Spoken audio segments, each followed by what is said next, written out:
I sure will. Mr. Bennett, thank you. Please all join me. Us. Pledge allegiance. I pledge allegiance to the flag of the United States of America and to the republic which it stands, one nation, under God, indivisible, with liberty and justice for all. Thank you. Can we have a motion on the minutes of February 16th, please? Mr. Chairman, I move we accept the minutes as presented. Is there a second? Mr. Chairman, where are we getting these meetings? Online? We haven't seen them in print for the last several months. They've been mailed out, they were emailed. I can drop you off one. Got it in my Okay, packet all right, today. They've been emailed out. okay. And it was in a packet, too. Is there a second? Second. All in favor? Aye. Opposed? No, Thank you. At this time, if there's any new public business or something that's not on the agenda, please raise your hand if you wish to speak. Yes, sir. Please go right up to the microphone, introduce yourself.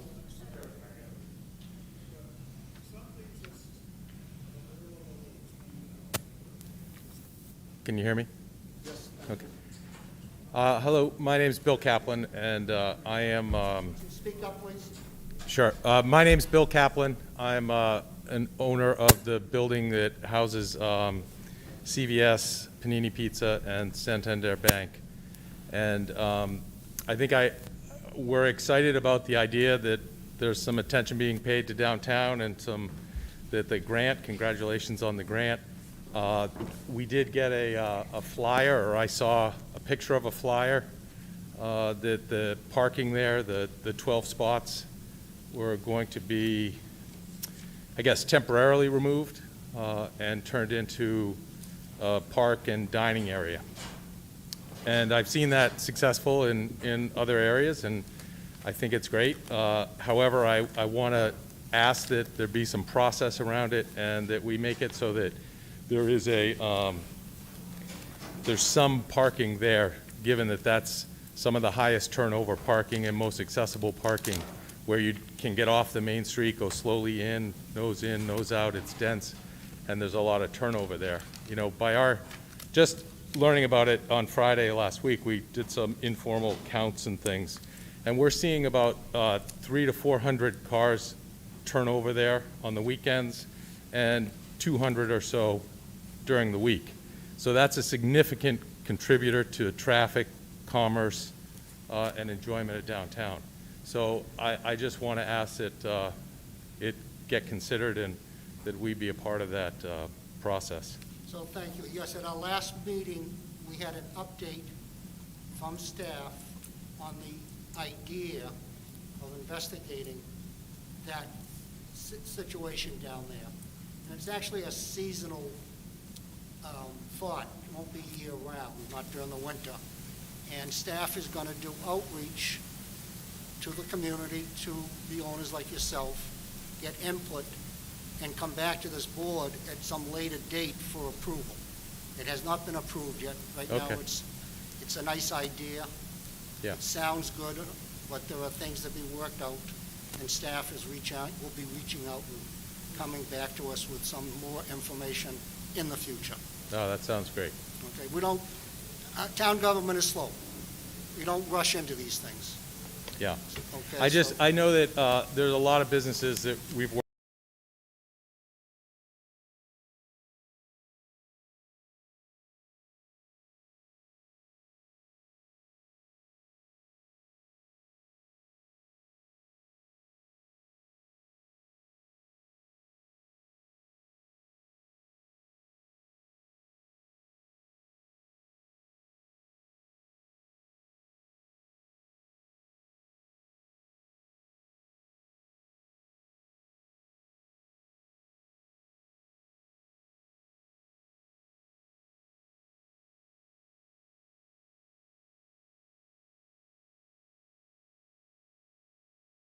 There was a sign by the door. We're limited under the reopening plan right now to have 25 people in this room, and I think we're well in excess of that.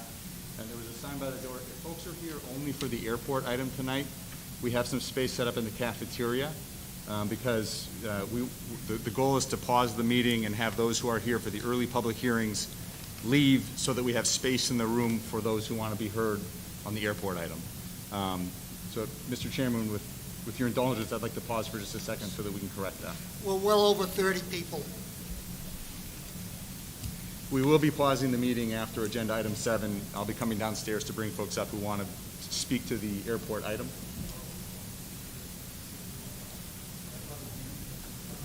For the airport, the public comment will be allowed, but it is not a public hearing, technically.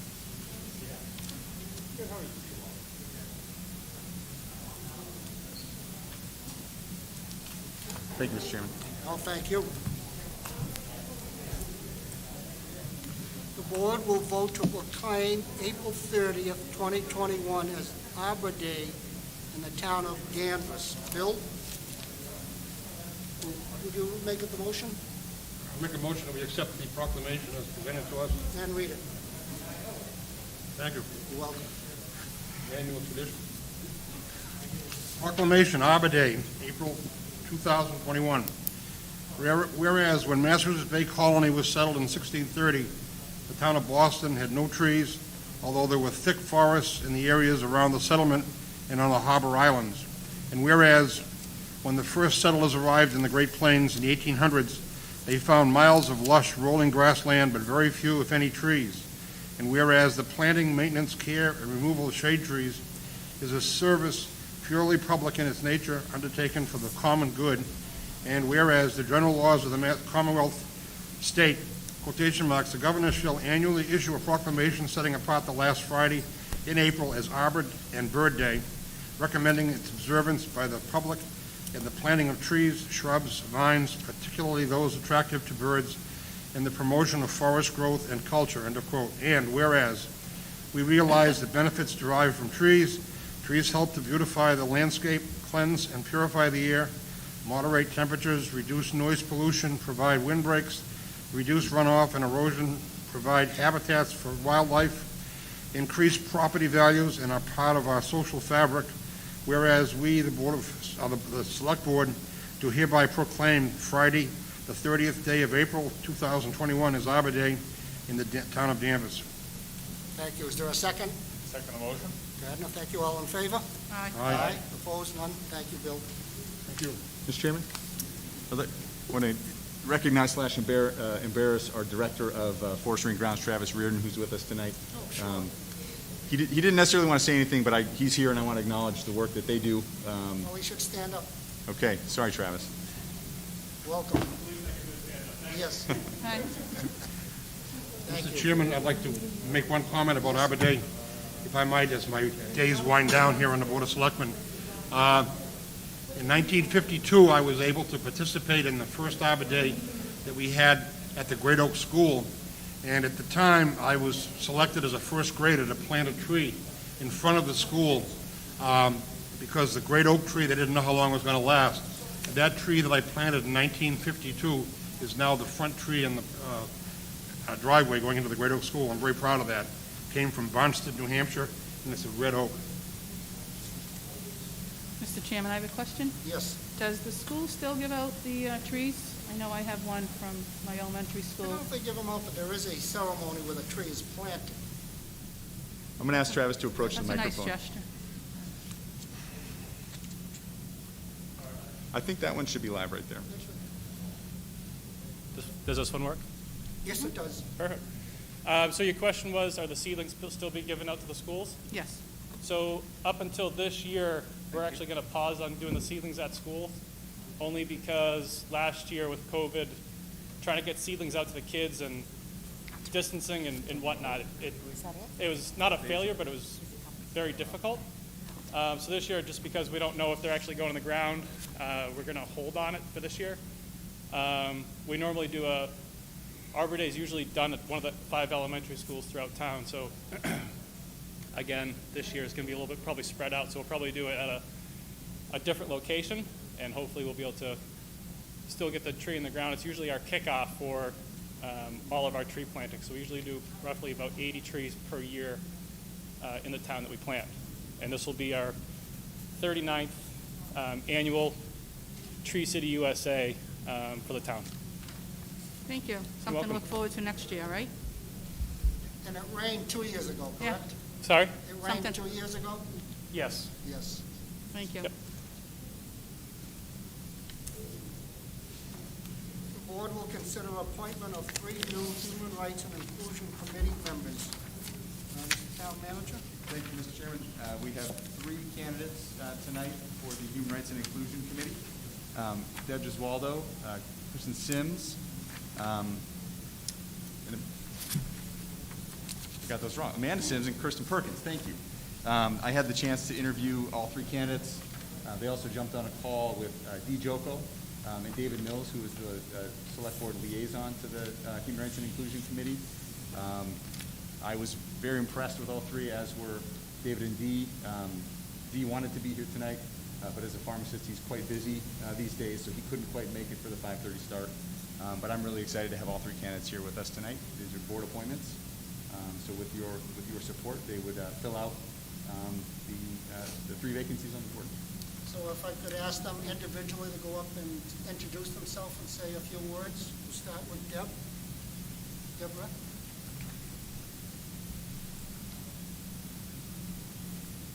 Good evening. My name's Deb Gesualdo. Thank you for having all 3 of us here this evening. I have chosen Danvers as my home since 2003 when I graduated from college. It's the longest I've ever lived in one place, and I intend to remain here. I'm really excited to be considered to fill one of the spots on the Human Rights and Inclusion Committee. This work is very near and dear to my heart as a public school educator and as a community organizer. I work with the National Council of Urban Education Associations on their urban minority issues dialogues, which closely centers the work of inclusion, equity, and embracing all in everything that we do. I am a public school educator in the city of Malden, and we do a lot of work around equity, inclusion, and diversity in our schools as well as in the community, both in our work time, and I do work there on my own time and hope to bring that work that I do there to my home here, and I'm really excited at this opportunity. Thank you. Thank you. Kristen? Hi, I'm Kristen Perkins. I've been a Danvers resident for about 6 or 7 years now.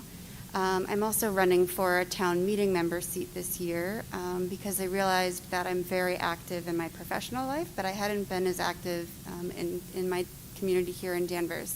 So in addition to the town meeting member seat, I'm very enthusiastic about this opportunity to join this committee.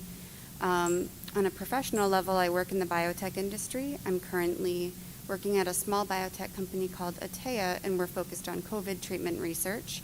And within that time, I focus a lot on the inequities within the clinical trial industry, specifically the lack of focus on minority populations. So I've spent many years on that in my professional life, and I'm excited about the opportunity to bring that perspective to the town. Thank you and welcome. Amanda?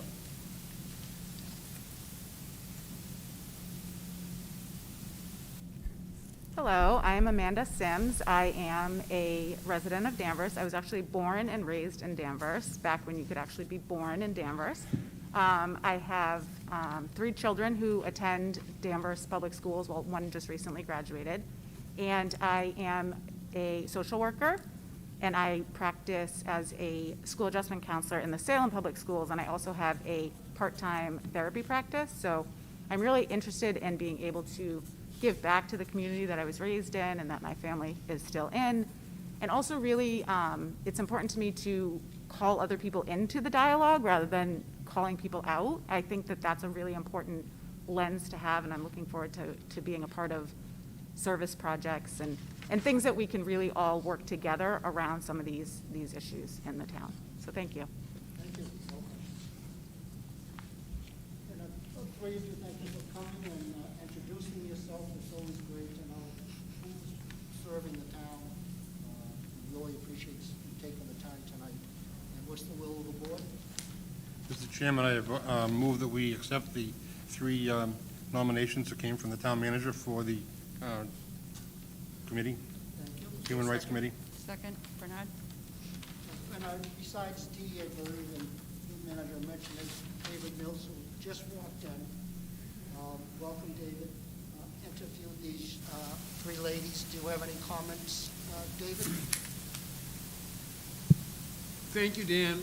I have been part of the interview process with each of these citizens who will bring much additional great assistance to the Human Rights and Inclusion Committee.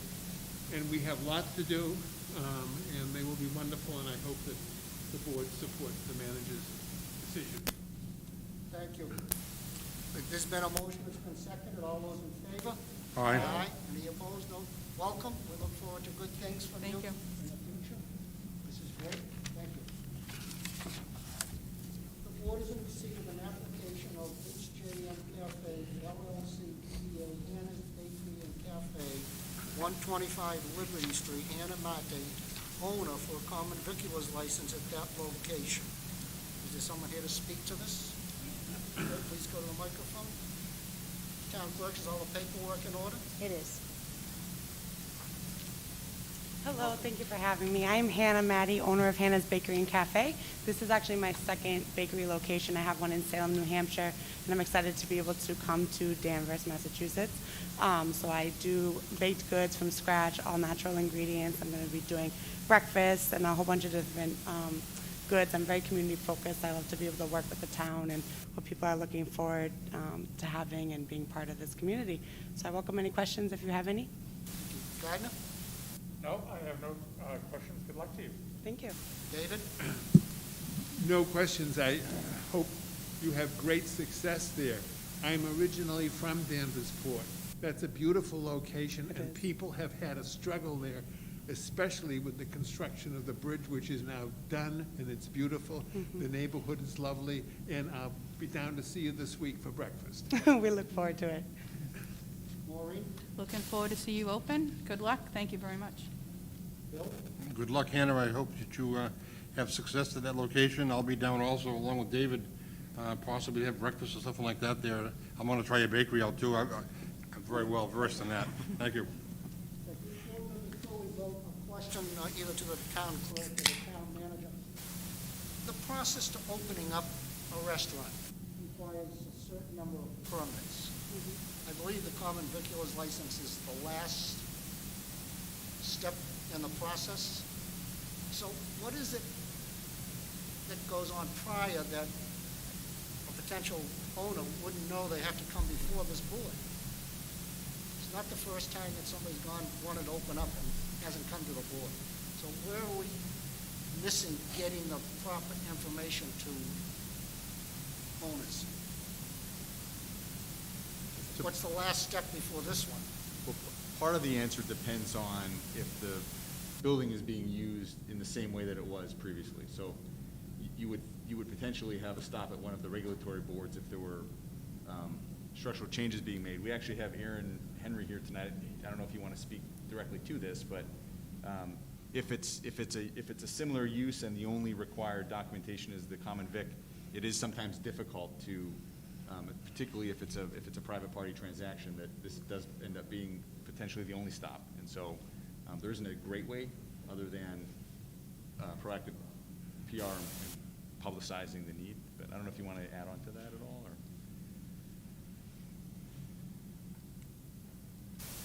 Aaron Henry, Director of Land Use and Community Services.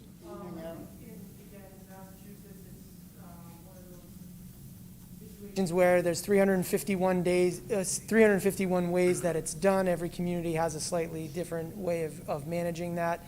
I think as we go forward, obviously this past year, since I've been on staff, I've been charged with economic development as a principal responsibility. And I think that we do need to review how permits are handled and how we're advertising them out. But it is different on case-to-case basis. Some businesses will also need a food permit, some will need alcohol. So again, it's a little bit of a choose-your-own adventure, and certainly we need to get to a spot where we're providing all of that, those roadmaps and those avenues to businesses in a more transparent way than we maybe have in the past. This last year has been a little bit difficult to kind of navigate that with all of the pandemic restrictions and sidebar distractions we've had to deal with. But that's certainly something we're looking at, and I know Kathy and I have talked about other permitting and streamlining that we can take a look at. And we've been doing well, I think, with the modified outdoor regs as a good example, and we're going to try to build on that. But at the moment, we certainly have room for improvement in some of that. And Thank you, Aaron, I appreciate that. Yep. Update. What's the will of the board? Mr. Chairman, I move we accept the application as presented. Second? Any discussion? Hearing none, all in favor? Aye. Aye, opposed, none, thank you. Good luck, sorry to make you Thank you. stand there while we went through that process, but thank you and good luck. Good luck. I'm not a breakfast person, maybe lunch. A public hearing will be held under Chapter 138 of the General Laws on the application of Packaging Center, Inc., DBA Super Stop and Shop, 301 Newbury Street, Patrick J.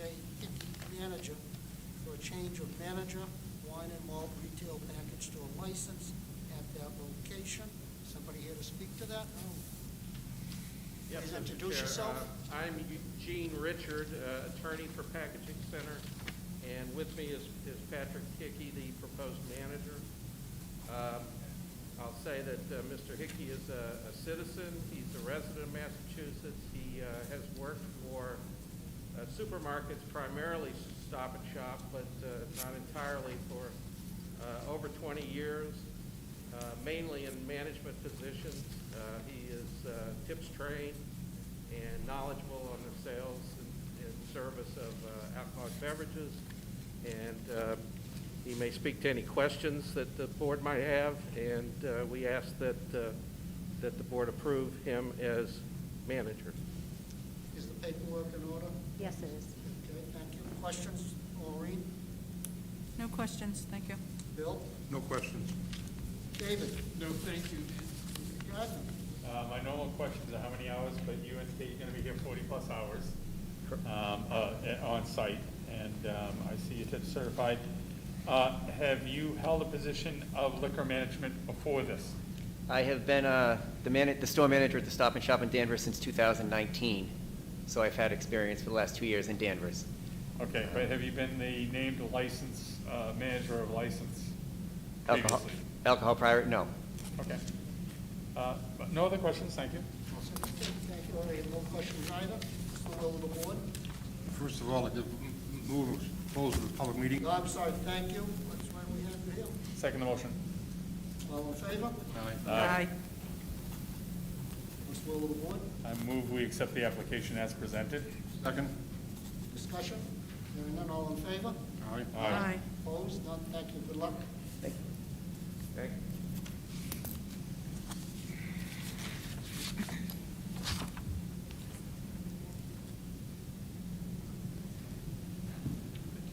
Number 7, a public hearing will be held under Chapter 138 of the General Laws on the application of GIAMAR Corp., DBA Marriott Restaurant and Bar, 126 Newbury Street. Adrian Travelone, manager, for an alteration of licensed premises and change of a DBA name for the all alcohol common viculars license at that location. Is somebody to speak to that? Welcome. Please introduce yourself. Good evening, Mr. Chairman, members of the board. My name is Attorney Paul DeLore. I'm here this evening representing my client, Adriana Travelone, who is the president and treasurer of the applicant GMR Corporation. We were before the board in the fall in October seeking a liquor license, an all-alcohol license for the location which was formerly Calitri's Restaurant on Route 1. This board, in their discretion, granted the license, and then it was further granted by the ABCC. At the time that my client took over the property, he knew that he was going to do some renovations, but hadn't decided on what those final renovations would be. So in the interim, he's been having plans drawn. He's had Mr. Bill Nolan as an architect and has those plans and has submitted those plans through the clerk to the members of the board. And he's seeking approval of this new floor plan, and it's spelled out somewhat in the application and also in the plans themselves. I just wanted to highlight a couple of things if I can. What's important is the existing structure had a 200-seat capacity on the first floor. That remains unchanged. And also a 200-seat capacity in what was really a function room on the lower level, that also remains unchanged. The projected staff here is 28, so all of those numbers are exactly in line with what Calitri's had at the time. Just generally, the concept on this is to open up the interior, mostly non-bearing walls, much more in the open concept of most restaurants today. The existing building was somewhat cut up and compartmentalized, so it's been all opened, and it will be all opened. The bar area will remain the same, but a lot of the seating areas, I said, have now been opened and more interconnected. The bathrooms will be renovated and will be fully handicapped accessible. The building itself is handicapped accessible. There's an individual chairlift in the front that will take any customers up to the first floor, the dining level. The overall size of the first floor and the second floor, 5,954 square feet each. And parking is existing there between 85 and 90 cars, depending on snow removal and loss of some space because of the snow.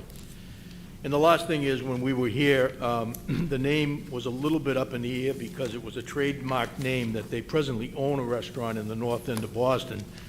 And there was negotiations ongoing then, and they continued for the use of that name, and unfortunately, we were not able to successfully conclude those. So the name of the restaurant will not be as was originally presented. It will be Magia, M-A-G-I-A, one word. And that'll be the new restaurant. And my clients, I might point out, are both Danvers residents. They're here with their children for support. I might add that those children have sat a lot more quietly than mine would have ever sat. So that's a plus. And we are very excited to get underway on this. The COVID delays have caused delays in the plans, the contracting, and if the board sees fit to grant this, would really one more step on the way so that they can start undertaking the renovations. They're in a moratorium period on the rent to allow them to get this built, but once that moratorium is over, there's no further ramp up. They go back into a full payment. So we want to move as quickly as we can, and we thank you for any consideration.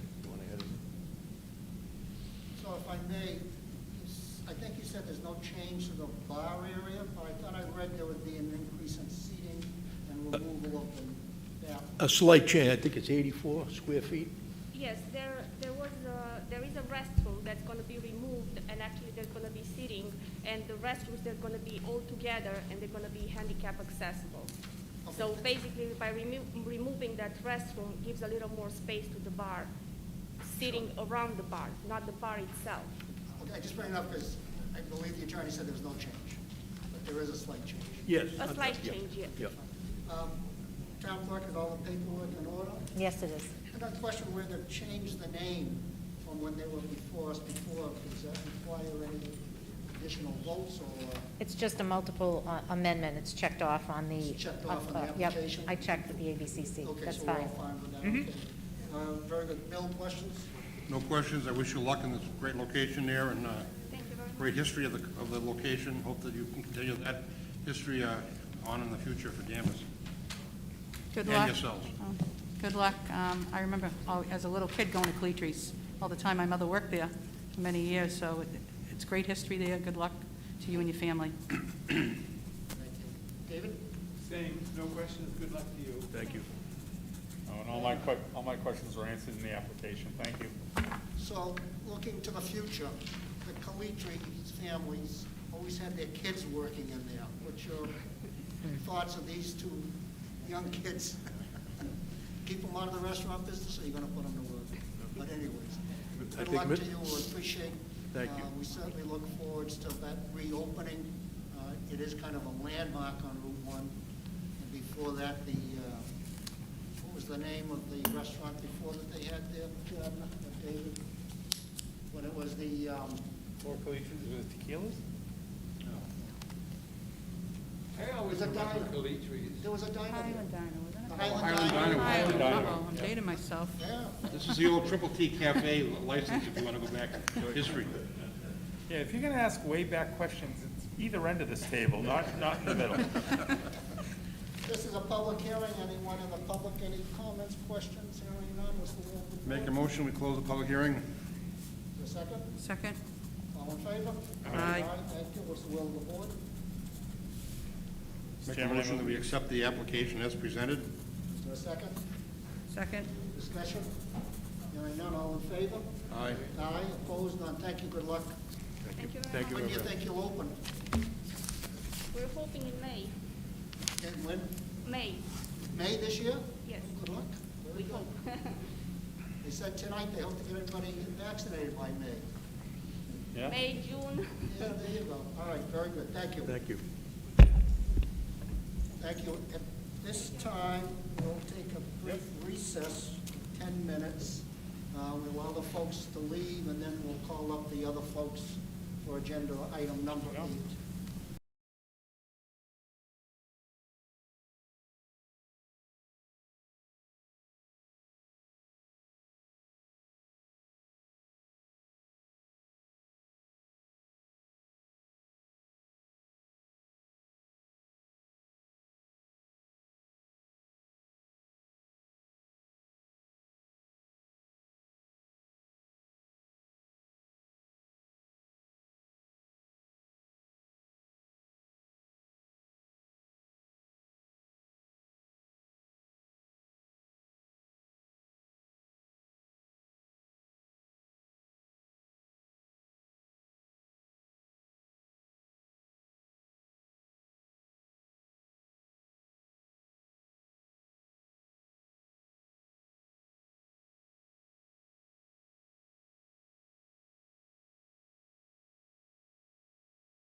presentation, I will open up the floor for comments from the public.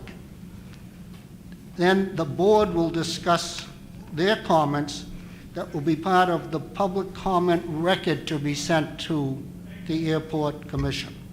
So at this time, Mr. Town Manager, do you want to introduce our speakers? Thank you, Mr. Chairman. We are joined tonight by Gloria Bouillon, the Executive Director for the airport, Jim Miklas, a consultant who's been assisting the airport with the ongoing master planning process.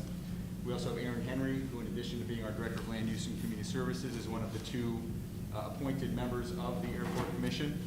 The other member, Matt Mosier, regrettably could not be here this evening, but he wanted to be. He'll be watching tonight, and he'll be following up with Aaron tomorrow. You started to explain it, and I would add just a little bit. So the airport is going through a master planning process. There has been a public component to that. I believe there have been several public hearings, and there are more public hearings scheduled. There was a comment period that closed on February 26th for members of the public to weigh in on the process. But we arranged to have a presentation tonight from the airport to update the board on what they have been working on, where they're looking to update their master plan.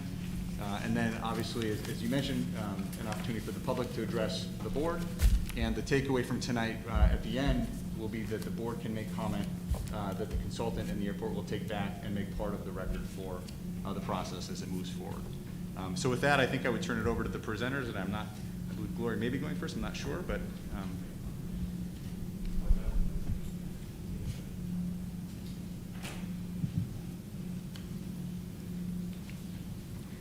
Good evening, everyone. I'm Gloria Blinn, the airport manager for Beverly Regional Airport for the past 3 years. We've been undergoing an airport master plan process for about the last 2 years. It's slowed down a little bit because of COVID, but we were able to meet virtually, and we will discuss the master plan component. I introduce Jim Miklas from Woolpert, a aviation company.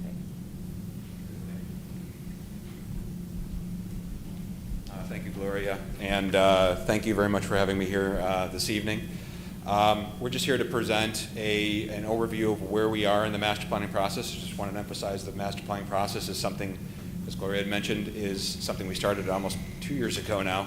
Had a pretty significant break in the middle of it due to the pandemic, but we have re-engaged and are moving forward in that process right now. It is still an ongoing process. Documents that we've published and on the airport website are still marked as draft. And again, this is a process that we're undertaking as part of the normal process. We engage, certainly solicit and want to engage and receive public comment on the process, and that's what we're here to do in part tonight. So a couple of things I just wanted to mention in terms of the things that we wanted to address tonight. Wanted to provide a little bit of a background on the airport, provide an overview of the ongoing master planning process. Again, we're still in the middle of that. And then we can discuss. I'm sure some of this will come out in potentially in questions later. But some of the concerns that have been raised by not only residents here in Danvers, but also by the other two municipalities as well. Again, we're collecting information as we go through this process. I do want to note that some of the concerns that we have had, there is a differentiation between some of those concerns. Some of them are related more to existing operations, the way the airport currently operates or has historically operated. And then there are also issues, there are concerns that are being raised specifically related to the master plan itself. So did just want to mention the fact that there are a couple of different classes of comments that we have been receiving. And we can talk a little bit about next steps here as well. A little bit of background about the history of Beverly Regional Airport. Established originally in 1928 in association with the city of Beverly. It was turned over to, it was actually the U.S. Navy took it over during World War II and conducted the majority of the infrastructure improvements, and the majority of the airport is now configured based on what the U.S. Navy had done back during the war. The airport was turned back over to the city of Beverly in 1950. The airport currently is operated and are, I guess, governed by the Beverly Airport Commission. There are 7 members of that, 2 of which are members from the town of Danvers. Those members are, on the Beverly side, are appointed by the mayor of Beverly. A little bit more about the airport itself. The airport is viewed as an important regional resource, transportation resource, and asset for the North Shore. And it's viewed that way by not only the municipalities that own and operate the facility, but also by the FAA and by MassDOT Aeronautics. The airport is defined in each one of those agencies as a general aviation airport. So just to be clear, a general aviation aircraft are pretty much anything that is not a commercial passenger airline. So not a Southwest Airlines, not a JetBlue or somebody along those lines. It's a general aviation airport, and that is what Beverly Airport has been, and that is what Beverly Airport has been identified by with respect to the FAA and MassDOT, and that is what Beverly Airport will remain in the future. A couple of more bits of information about Beverly Regional. There is a fixed base operator on the airport on the west side. That's North Atlantic Air. There are 2 flight schools that are currently operating at the airport, as well as a variety of flying clubs that also operate at the airport, as well as a variety of other businesses, including maintenance operations and a variety of other businesses that are related to aviation. There's an awful lot of not only smaller aircraft activity that occur at the airport, but also a lot of business aviation occurs at the airport. Currently, the airport is, or as of 2020, the level of operations that are currently that have occurred at the airport is total up at 69,117. An operation, just to be clear, is either a landing or a takeoff. So effectively, just over 69,000 takeoffs and landings have occurred at the airport during 2020. And those numbers are recorded by the air traffic control tower that is noted up here, which does operate at the airport except during nighttime hours. The airport has experienced an increase in operations since 2014, a pretty steady increase since 2014. Prior to that, it had been experiencing a decrease. Aircraft operations can certainly ebb and flow over time and are often a function of the function of the economy and how things are moving in that. So just what's referenced up here is just a description of the operational levels that have occurred at the airport since 1990. So you can see that there's been an upswing over the past 5-6 years for the airport. We're currently operating at levels that haven't been seen at the airport since 2008, I believe, and then prior to that around 2003, in which case there was much more significant a number of operations. And historically, the high point was back in 1991, which is probably double the amount of operations that we have here today.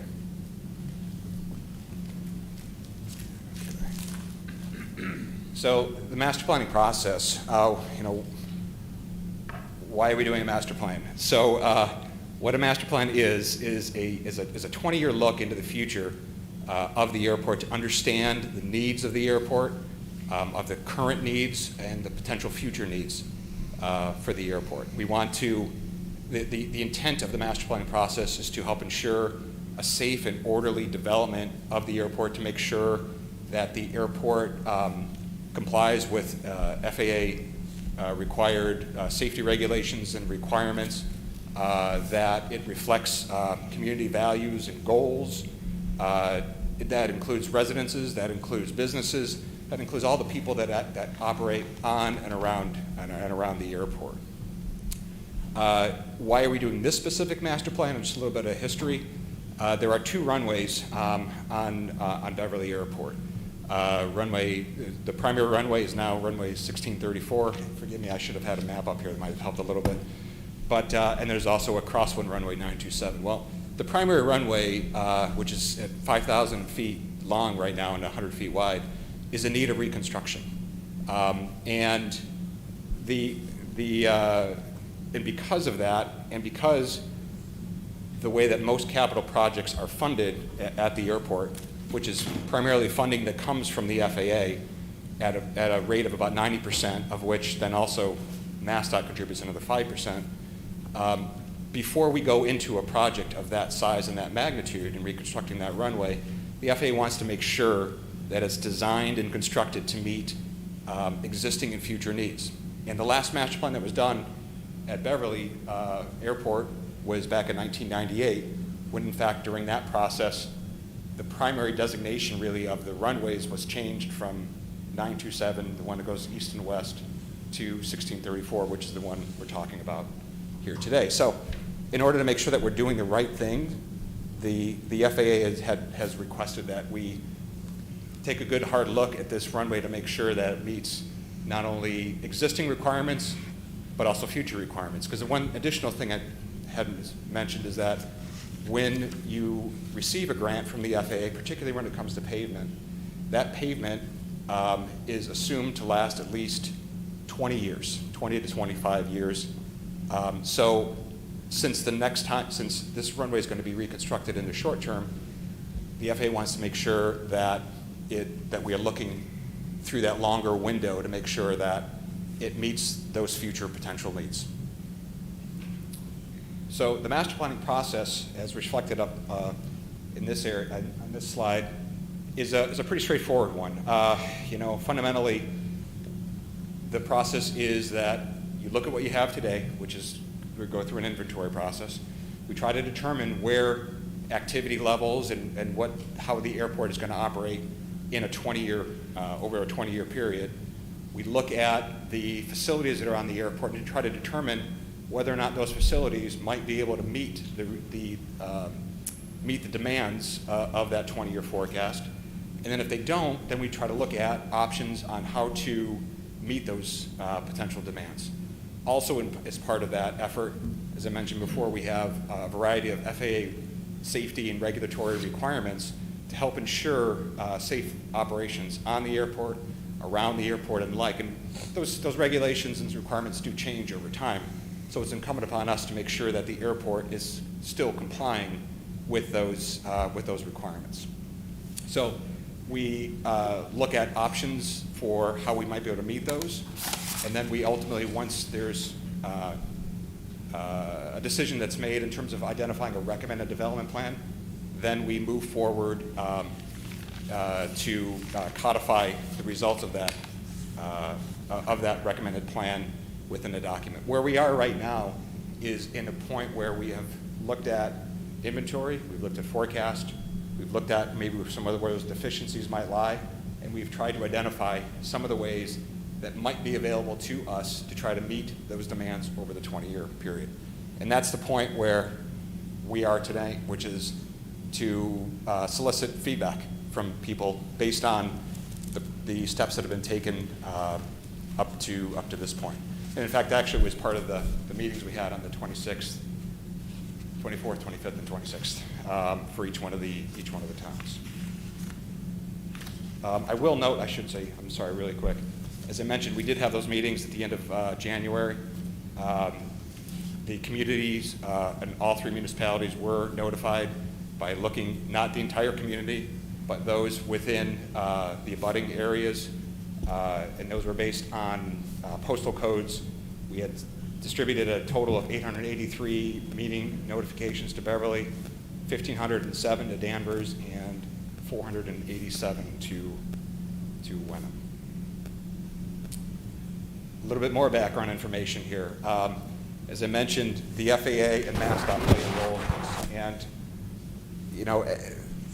fundamentally, this is a partnership between the airport, the FAA, and MassDOT. And each one of these partners has a role to play in the maintenance and the sustainability of the airport.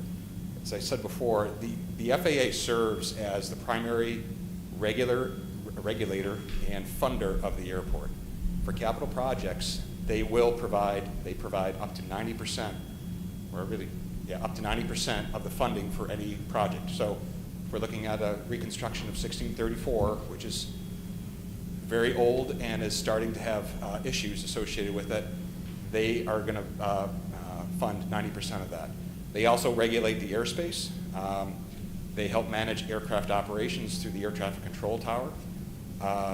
They also are interested in aircraft noise and airport noise. And as part of this effort, we're doing a noise analysis to reassess the existing condition and the future condition of the airport moving forward.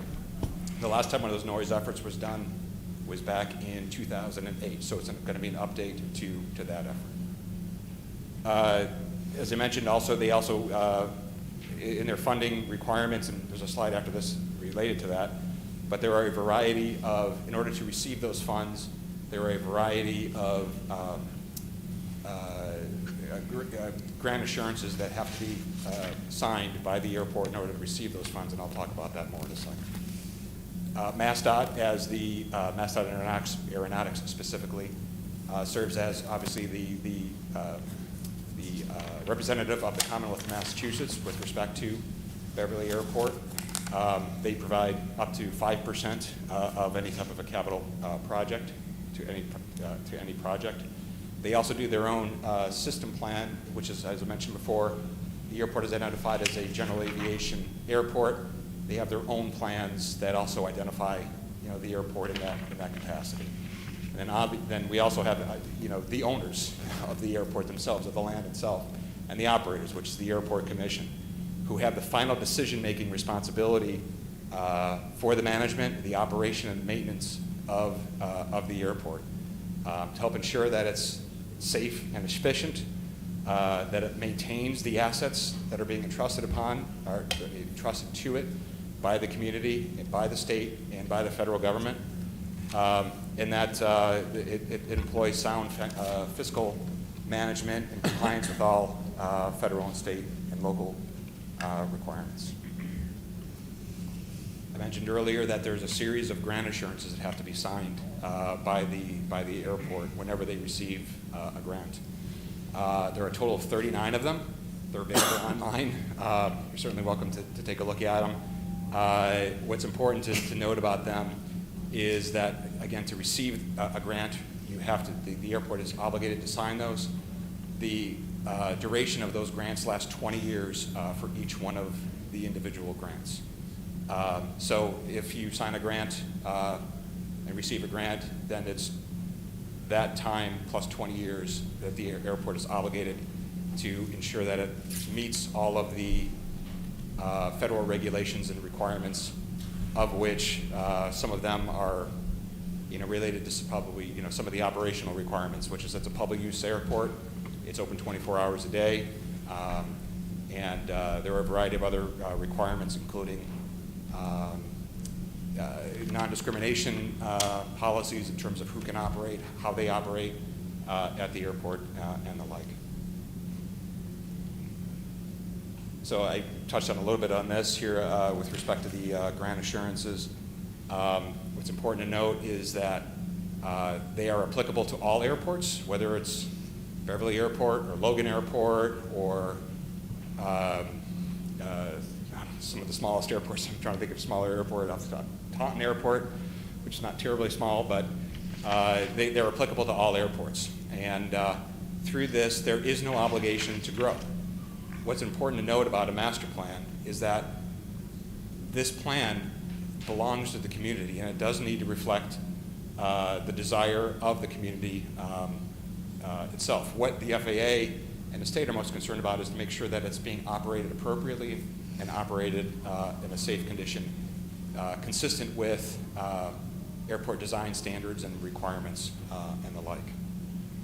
What's an important thing to note also here is that as part of those requirements is that airports can't allocate traffic. They can't limit traffic, with only very rare exceptions, and those really only are applicable to the largest commercial service airports in the country. So an airport cannot close down. They can't exclude particular types of aircraft operations unless there's a safety component associated with that. Another element of this is that airports can't divert revenue, so any revenue that comes onto the airport has to stay on the airport. And as I mentioned, there's a total of 39 of these, but that the airport has to sign those every time they receive a grant. The other element here on this partnership I mentioned is the pilot himself, or is the pilot themselves, which is and it's classified as being the pilot in command, the person who's actually. So, as I mentioned, that there is a tower at the airport, so the tower can strongly suggest, can let pilots know what runways are termed to be the active runway.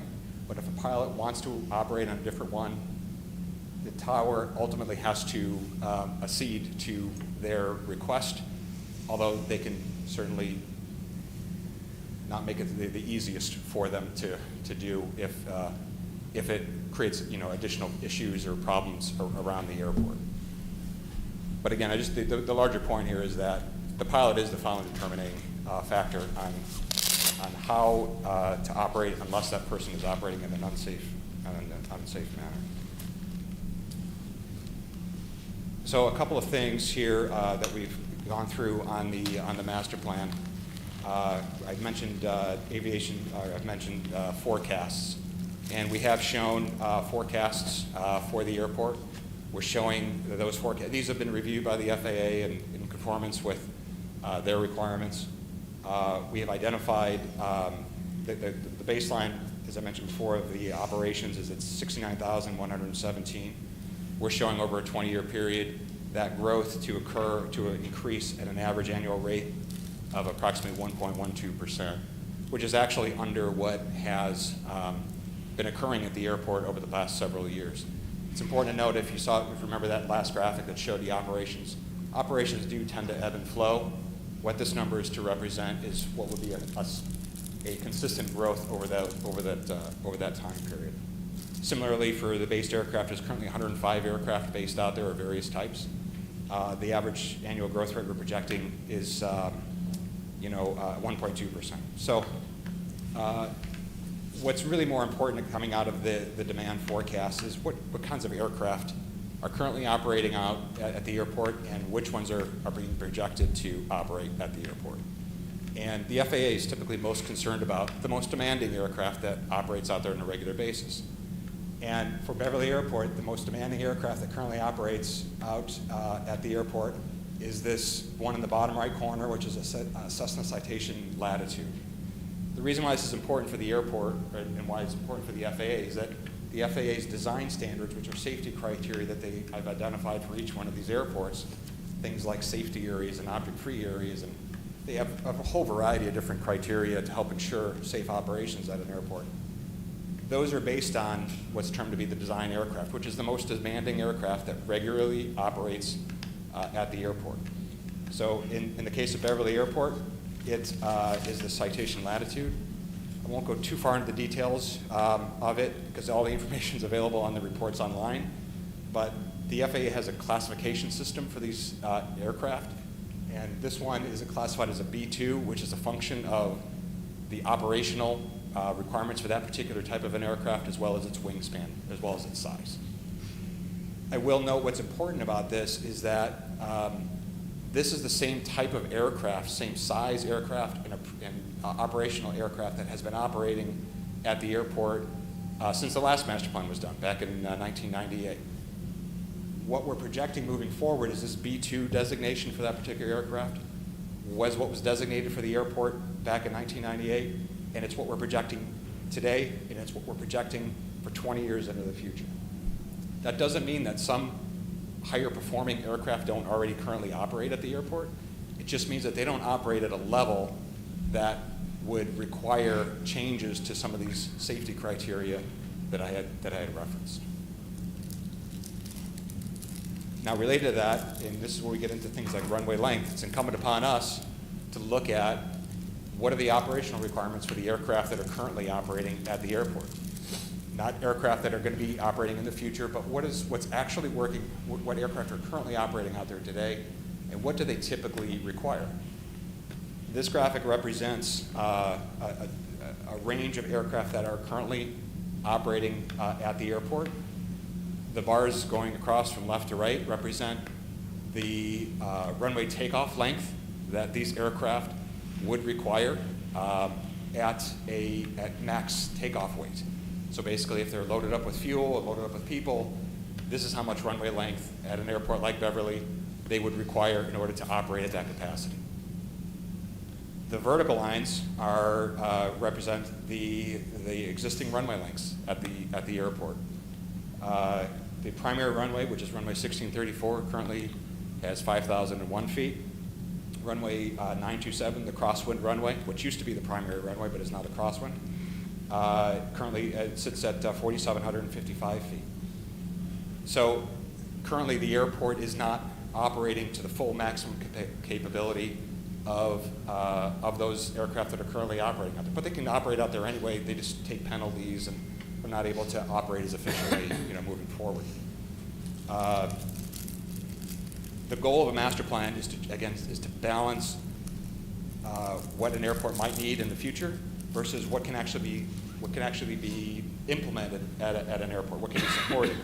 And that's part of what this is reflected in this graphic, is that we try to determine, is there something we can do to help improve the operational capability of that runway without exceeding any type of requirements or any types of issues that the community would have or the airport sponsor would have. So it's incumbent upon us as part of the master planning process to go through this exercise.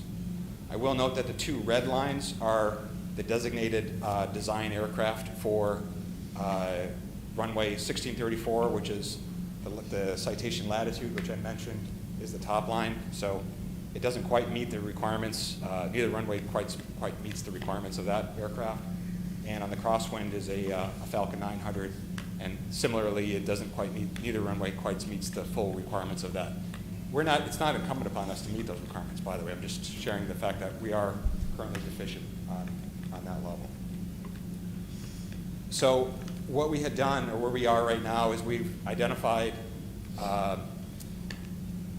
I mentioned, a lot of what it is we're doing here is focused on the main runway, because that's really the impetus behind this whole effort.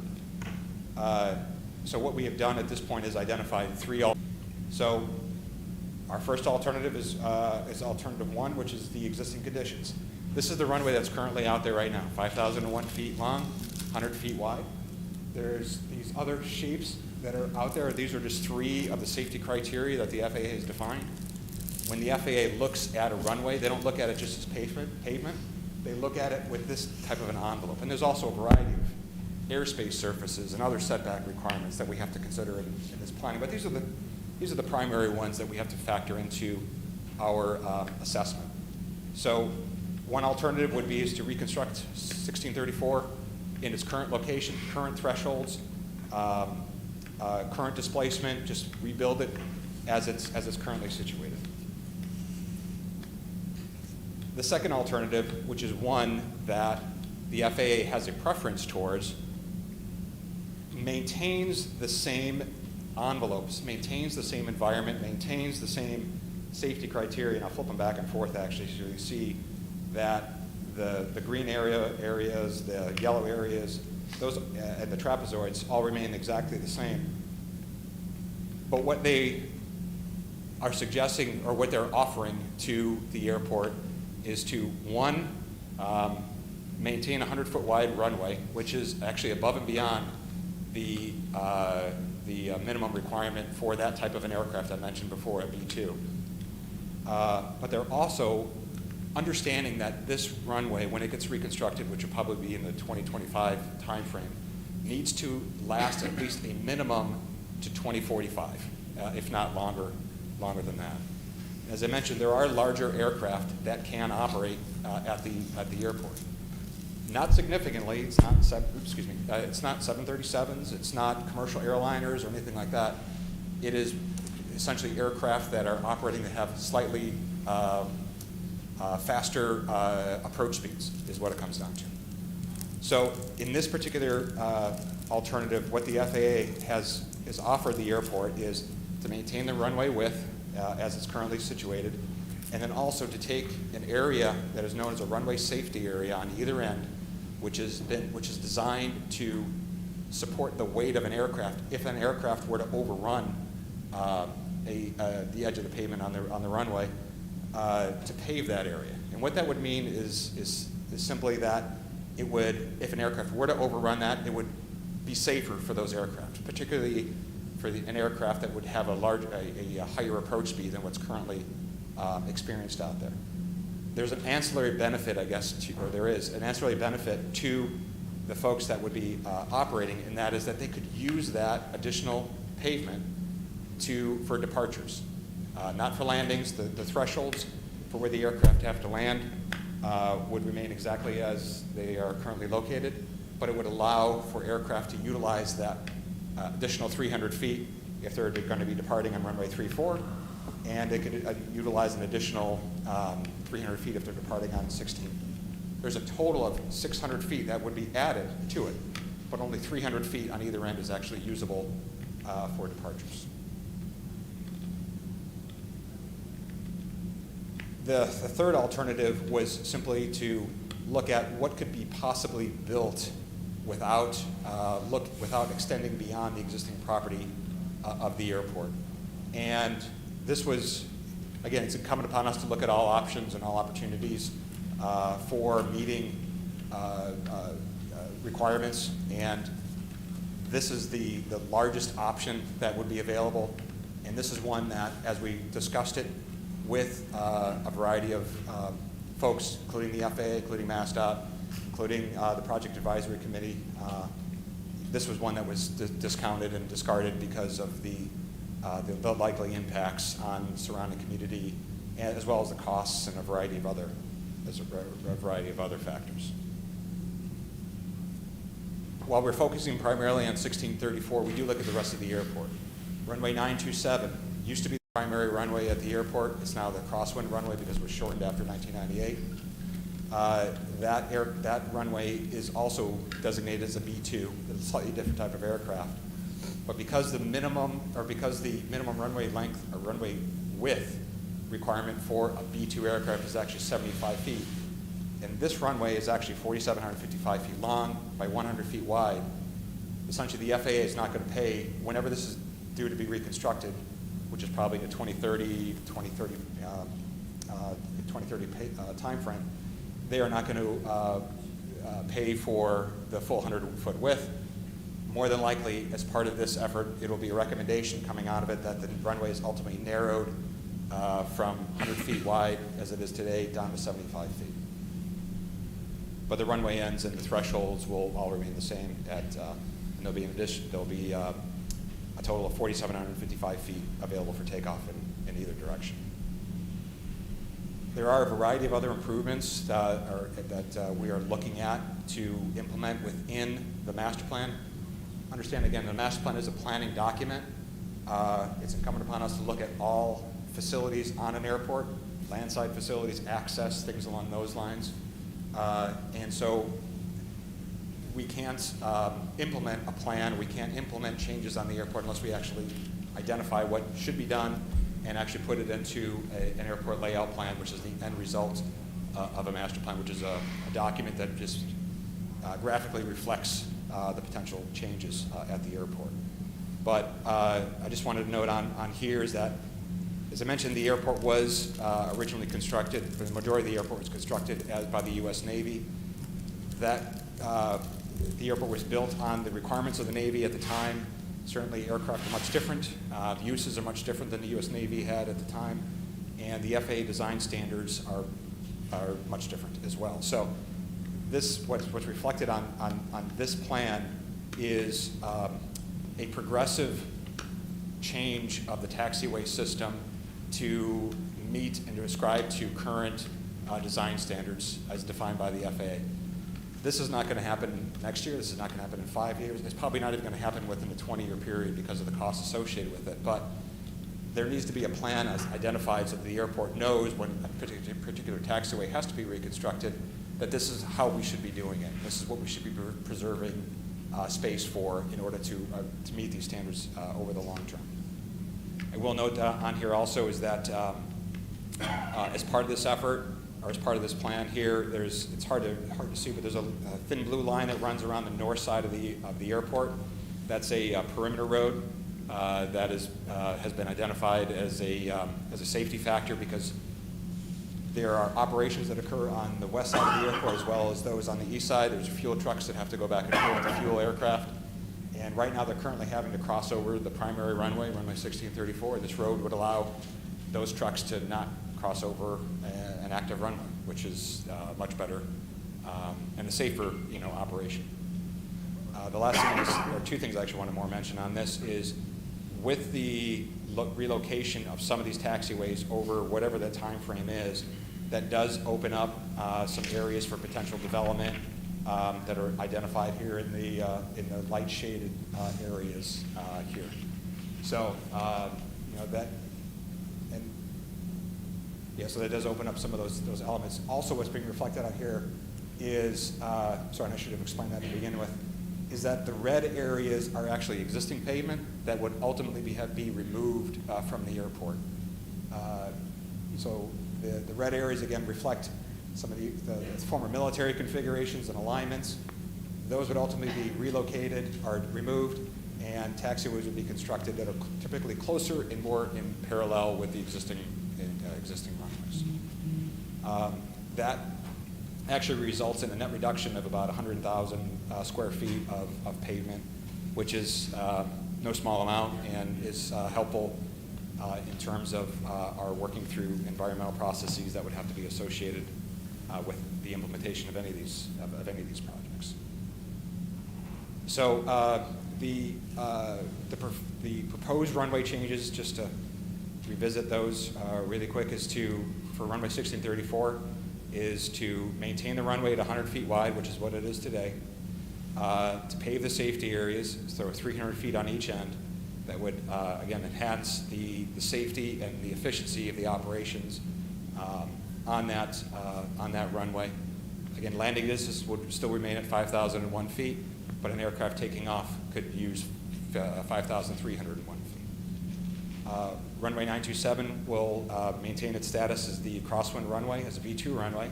It'll maintain its existing length, and it will be reduced in width from 100 feet down to 75 feet.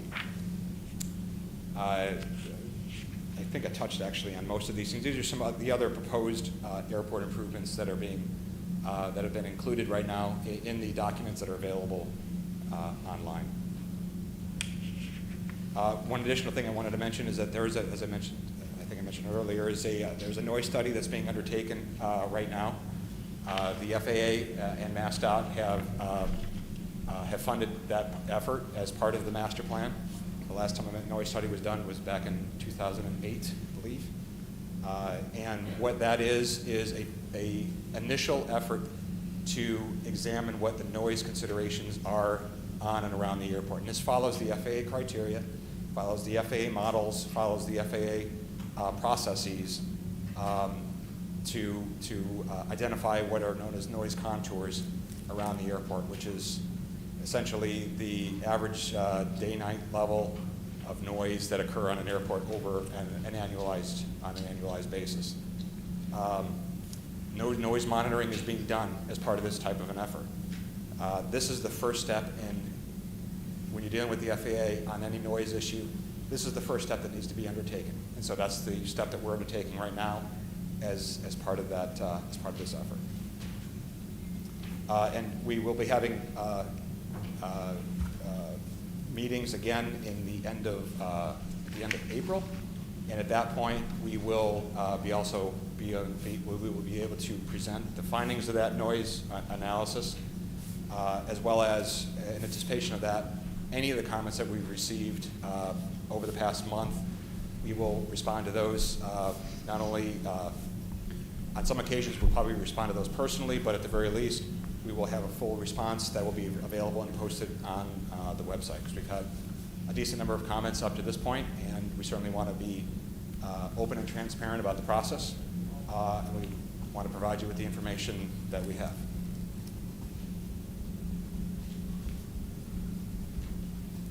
So with that, the next steps, again, chapters 1 through 5 of the master plan are available online. They are draft. We're still in the middle of this master planning process. We would welcome any and all comments from anybody on this. That is part of what it is that it's part of our charge in conducting this effort. Once a recommended plan has been decided upon and endorsed by the Airport Commission, there is an airport layout plan I mentioned before, which is actually a legal document that is the ultimate output of the master plan that gets filed with the FAA and basically tells the FAA this is what we think this is the direction we're moving in to make us eligible for funding and also to make sure that appropriate airspace and other considerations are factored into the region. Because obviously the FAA is concerned not only with Beverly Airport, but they're also looking at Hanscom. They're concerned about Lawrence. And so they want to make sure that all of these airports work together appropriately and in a safe manner. We'll be completing the noise study, and as I mentioned, we'll be presenting this information in our next round of community meetings in late April. With that, I just wanted to thank you for your time and attention. Hope I didn't go on too long. If there's this information will be made available. If you have any questions, comments, or you want to reach out to us, on there is a listing of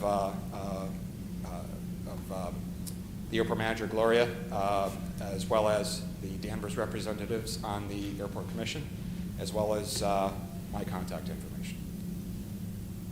So with that, I thank you for your attention. Thank you, Jim. Gloria, do you have any comments you'd like to make about the airport in your last 3 years?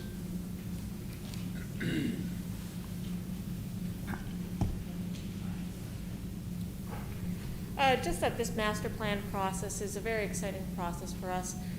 We were looking originally at a reconstruction of our runway, and the last airport master plan was conducted in 2008 and 2009. And so this period, to be able to get a grant of this magnitude to conduct a master plan and the detail that it goes through to really set a vision and mission for the airport. We do have some new commissioners, and so it's an exciting process for all three communities as we look at the details of what the airport master plan will do for the vision of the airport. Thank you. At this time, we'll go to public comment. The purpose of the public comment is for this board to hear your concerns so that we can make comments to the Airport Commission. So your comments will be directed through the chair, and we'll hear them now. Well, tell me, raise your hands who wants to speak, just so I get a sense. Okay, you're in the green shirt, you were first.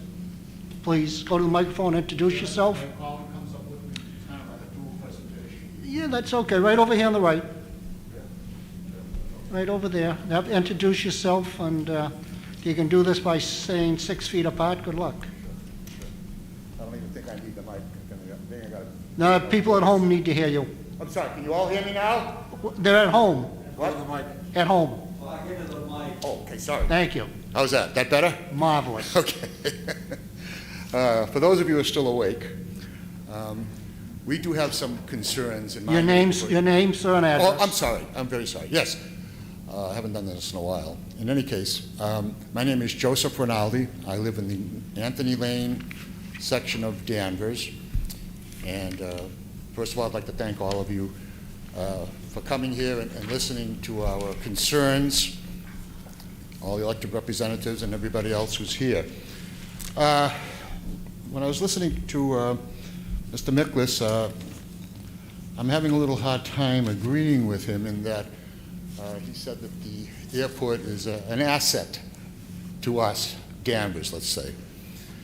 Because of late, it certainly hasn't felt that way. It's felt like we were on the end of a bombing run in our neighborhood. It's just incredible that I bought my house over 36 years ago, and I hardly even knew that the airport existed. In fact, once in a while it was nice to see a plane go by. Now there isn't a day that goes by even when it's super still, and it's not even much of a crosswind or whatever else, we have plane after plane after plane coming over our neighborhood. How many here have ever seen Pearl Harbor? Well, that's what it feels like. These planes continually fly over our head, minute after minute. It's a disgrace. We can't even hold a family barbecue or whatever because the drone of these piston-driven planes fly overhead, like as if in any second they were going to drop bombs on us. Then they make their turn, and as they make their turn over our neighborhood, the engines just get louder and louder. It totally disturbs our peace, our quality of life. It just isn't fair. Put yourself in our place, those of you who aren't in this position. How would you like it if where you live, I take my Harley Davidson and spin around your house over and over again just because I can? How about a little bit of human compassion for what we're up against? Just isn't fair. The fact that I bought my house next to an airport, that doesn't hold any water. That doesn't hold any water. I'm sure there were homes that were here before the airport. Plus, we never experienced this kind of bombing run activity until this past summer, 2020. Plane after plane, not even like, maybe 10, 15-minute intervals, minute intervals. You try to talk, you can't even talk. My neighbor and friend here will tell you just about how many he counted in just one given day. And this happens every day. I don't care what you can do by the rules or whatever.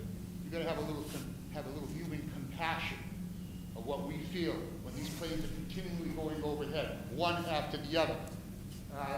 One time, my friend said he counted 88 flights over our houses. 88 flights in a 5.5-hour period. Can you imagine that? How would you like that? You can't even communicate to your friends or have a party. You have to move it indoors. And even when you go indoors, you hear it. This is not make-believe. I've never complained about the airport before. But this has got to stop. This is crazy. No one should be subjected to this. This is intolerable.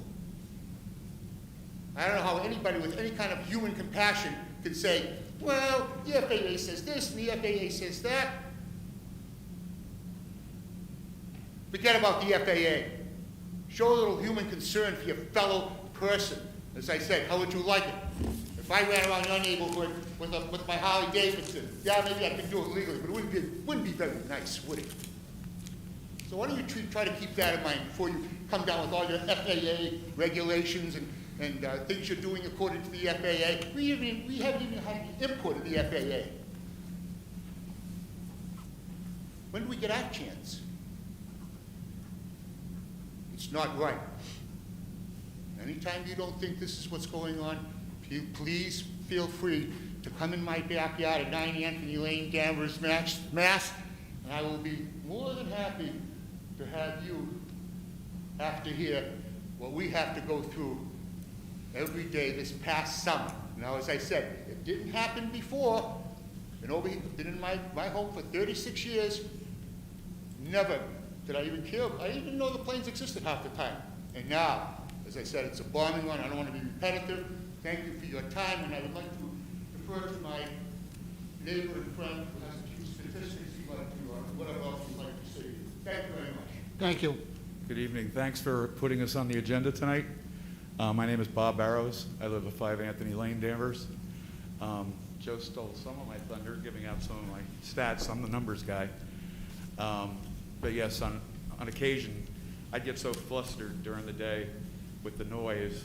I work from home. I've worked from home for the last 6 years, so when people tell me the story, well, it's just because you're home more often now that you hear this stuff. No, that's not the answer.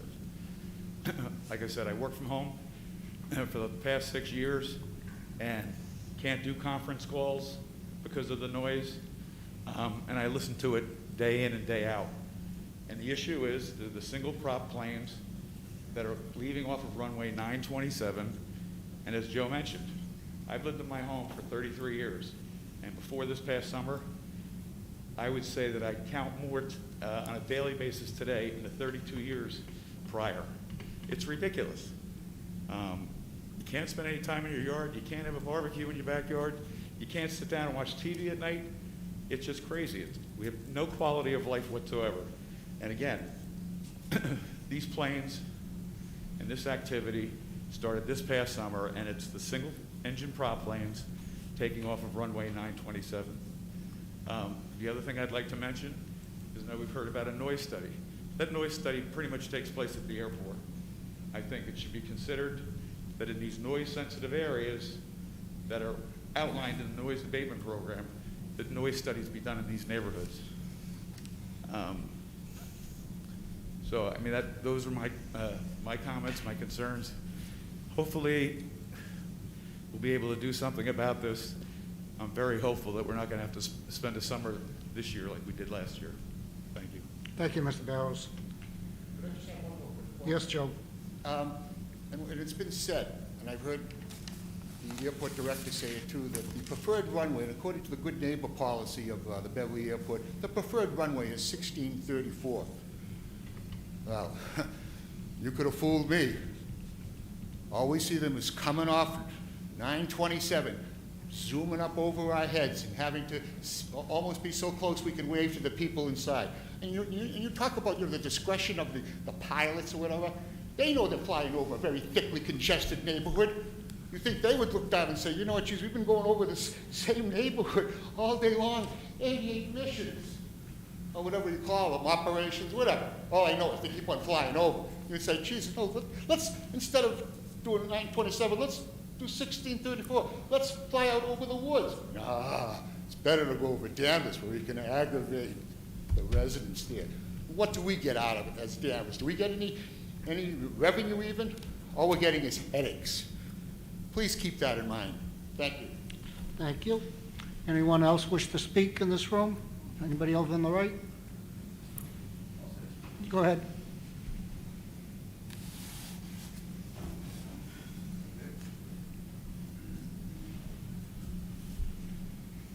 My name is Ed Pino. I live on Thorpe Circle, lifelong resident of Danvers. The biggest goal of this airport right now is to bring in bigger jets. That is a definite safety hazard.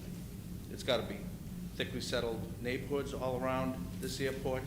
You have the Danvers High School at the end of one runway, Thorpe School, Industrial Park, the high school, 1,400 kids plus faculty. It's a disaster waiting to happen. You mentioned about, the Beverly Airport mentioned about B-2 aircraft, that they're not going to have bigger jets than that. What is the maximum weight, I'd like to know, of the B-2 aircraft? And is that the max with this plan going forward? Is there an answer to that? Simple? There is no maximum weight requirement associated with the B-2 runway typically, B-2 aircraft. Oh, sorry. Forgive me, sorry about that. The B-2 designation is based on the approach speed, which is the letter in the front, as well as the wingspan, which is the number in the The there's approach not a speed number. and the takeoff speed, you're probably looking at anywhere from 125 to 180 Ed, miles an we're hour. not having back and forth here. You make your I'm not- no, comments. You can it's a ask a point. question. What's that? You asked a question, he answered it. There is no designated weight requirement associated with a B-2. There are weight restrictions on the pavement strength of a runway. So Yeah. a runway that can't accommodate a significantly heavier aircraft based on the pavement strength that's currently out. What would that weight be? Off the top of my head, I think it's 55,000 pounds for a dual wheel on 1634. I believe. I can give you the information. The information is all available on in the documents that are available online. Okay. In the inventory chapter. All right, thank you. Anyways, the biggest thing is it's a real risk to the residents of Danvers. It really is. So thickly settled, and the aircraft speeds that if you're going down the runway, halfway, three-quarters of the way at 175 miles an hour, you're not gonna stop it, it's gonna go somewhere in the neighborhood or a school or something like that. So, talking about the 69,000 takeoffs and landings, I firmly believe where people are getting aggravated is to get those numbers up for the FAA to say how vibrant Beverly is. The traffic pattern is being cut short. The altitude cutting short, the downwind, crosswind, final approaches are constantly being cut short so you can get more takeoffs and landings in per day, per week, per month. So that's why it's aggravating a lot of people. Helicopters, the jet helicopters, they take off utilizing the proper runways in the morning, coming back at night, lower attitude, not going on the approach. Mostly we've noticed that they come down lower, and a lot of people have complained that the houses are shaking. So there's a lot of things that this town really needs to think about in allowing the expansion of this airport. It's gonna bring in bigger jets, heavier jets, bigger speeds, approach speeds, takeoff speeds, and you're not gonna be able to stop something if there's a problem. So that's my concern. Care about this town very much, and the students and schools and thickly settled areas around it. So we really should take a hard look at that. Thank you. Thank you. Yes, sir?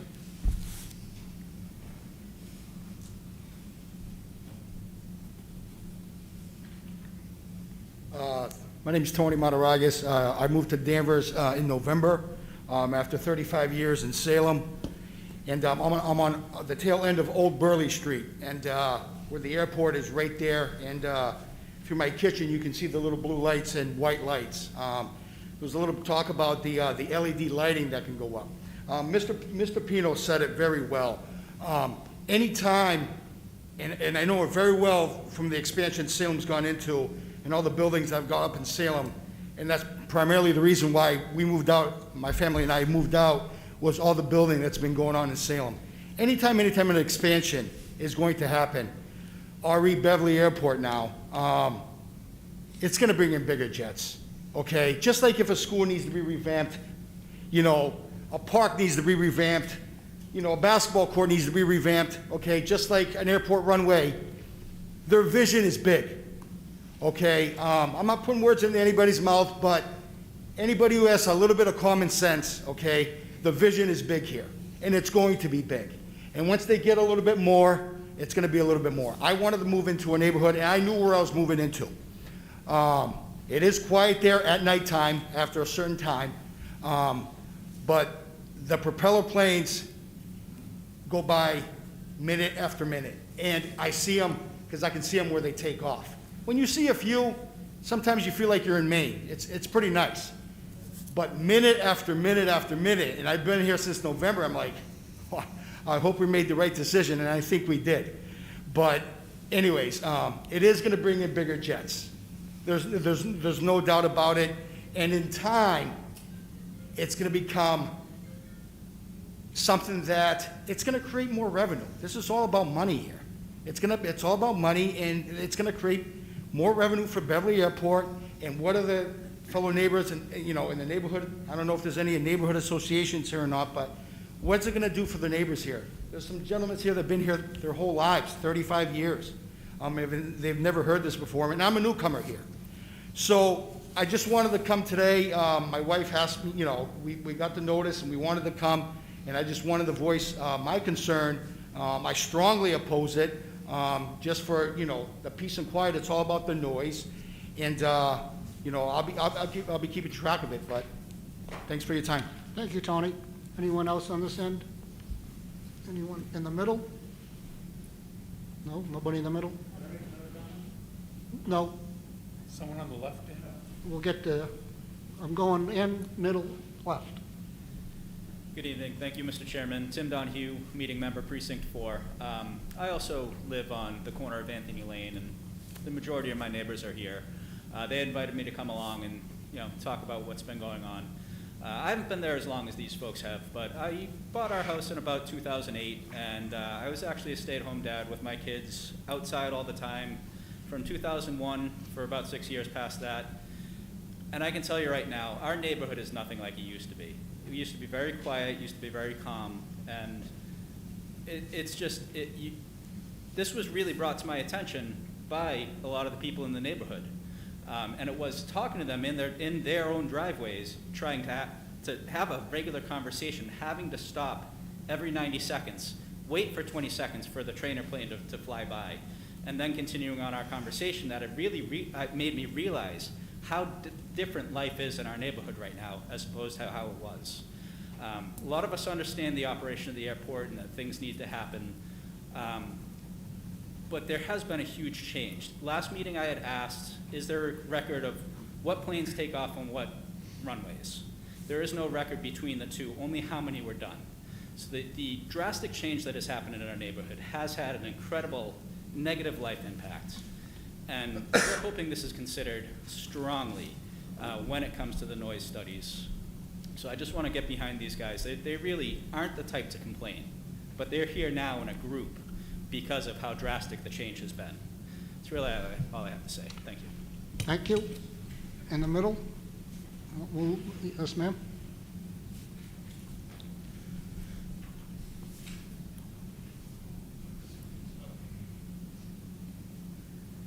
Hello, my name is Christina Macheter. Speak into the microphone, please. My name is Christina Macheter. I live on Burley Street, right across from an airport. I don't know which one way is which. I don't know, but it's long, and when the planes come in, the jets especially, they just clear my trees.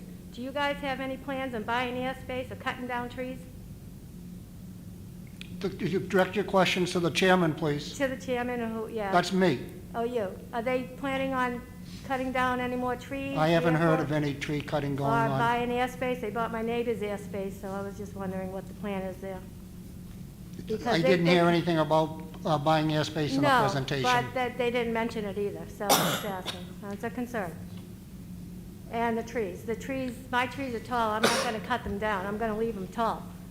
But they just barely clear. I can see the pilots coming right out. I can wave to the pilots when they come through. Just a concern in the noise level. And the smell of the jet fuel. It's a concern. Okay, thank you.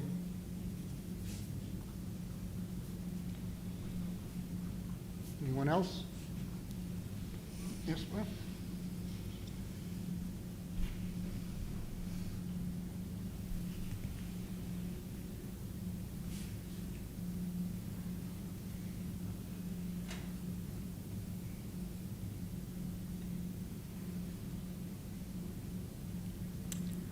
Hi, my name is Beth Osgood, also a lifelong resident of Danvers, attended Danvers High. And 21 years ago, I just moved from one end of Danvers to another. I live at 85 Burley Street. I do take the onus for not doing my due diligence and not realizing that there was an airport behind my house. I went to open houses, we did drive-bys, never saw a plane, but in hindsight, perhaps I should have looked up maps or seen what was behind my property. I just saw woods. 30 days after I bought my property, there was a clear cutting like I've never seen before.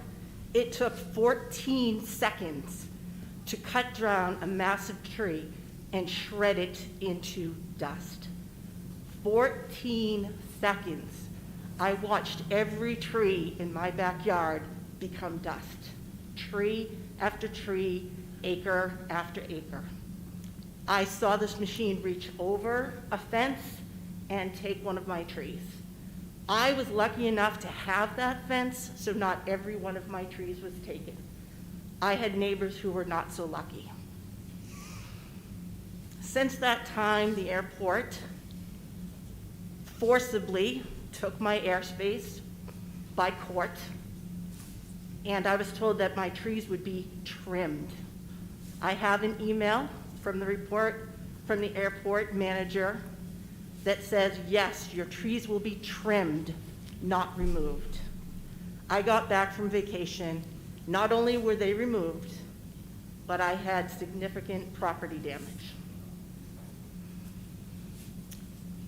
Let's fast forward to 355 days ago. I got a call from a neighbor that an airplane crashed in my backyard. 355 days ago, my value of my property significantly decreased. 355 days ago, I panicked as I drove home, wondering what was happening to my house, to my dog, to my daughter. All I heard was a plane crash in your backyard. Because of that plane crash, 2 more trees need to be removed from my property. That night, a Beverly counselor came to my house. Late at night, the airport, the backyard was lit up for safety reasons. A police officer was assigned to watch my house. And this Beverly counselor said, "Thank God you had that tree. If it wasn't for that tree, that plane would have been in your house." And he wasn't the first person to say it. The airport manager was standing right next to me when he said it, and I said, "That has come up in conversation before, and it was downplayed. It would never happen. It's never going to happen. You can remove all the trees from your property, and your property will be fine." I now have no trees in my backyard that protects me from the airport. It was our last possible stance for a plane hitting my property. Not only is the noise there, which, like our fellow neighbors have said, is enormous, I worry far more about the plane coming into my property, and I worry about that jet fuel. When that jet fuel goes off, anytime you have windows, you hear those engines roaring. Everyone in the house rushes to close every single window, because if you don't and you're at work and you left a window open for some fresh air, you can come in and you can feel the grime on your property. You can feel it on your outside furniture. I don't know what the statistics are for cancer rates in any of our neighborhoods who have that takeoff and landing, but it seems significant to me. So I didn't prepare anything. I didn't know till yesterday that this was happening. I just wanted to bring up a few things that happened to me, my property, my concerns, safety, crashes, air quality, property values, and especially the cancer part really frightens me. So I probably made a big mistake 21 years ago buying where I bought. Unfortunately, our house is our biggest investment for most of us, and I think I made a wrong decision. That's it. Thank you, Beth. Anyone else in the room? Please.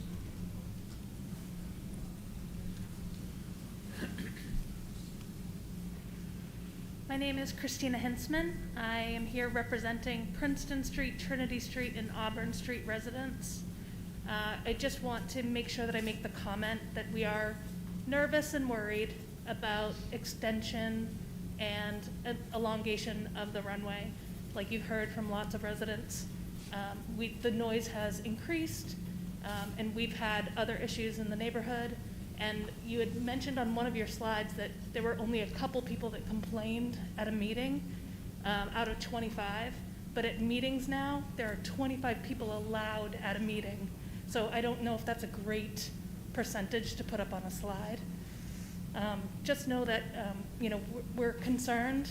We know that the airport needs to be updated, but one of your slides showed the size of the plane that can land in the airport as the extension is implemented, and you're already allowing planes in that are allowed over the length that we have now. So, it worries us. Thanks. Thank you, Kristen. Anyone else? Yes, ma'am.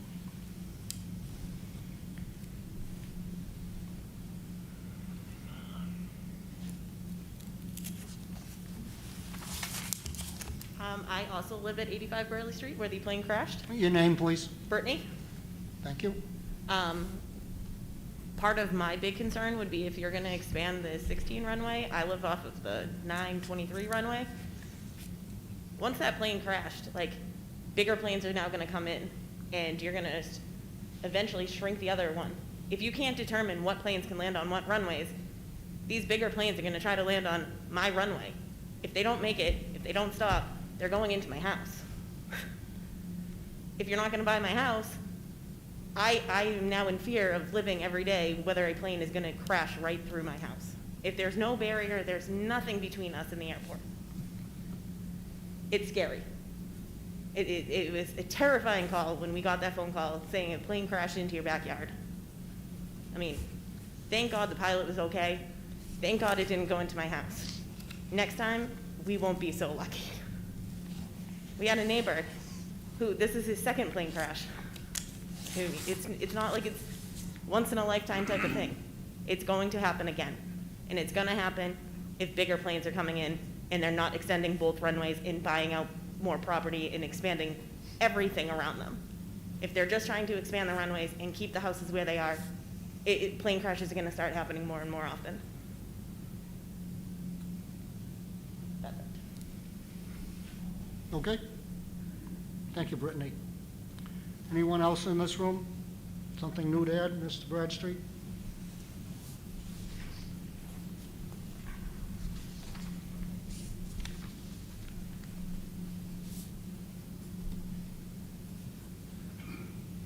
Bill Bradstreet, Town Meeting Member, Precinct 1.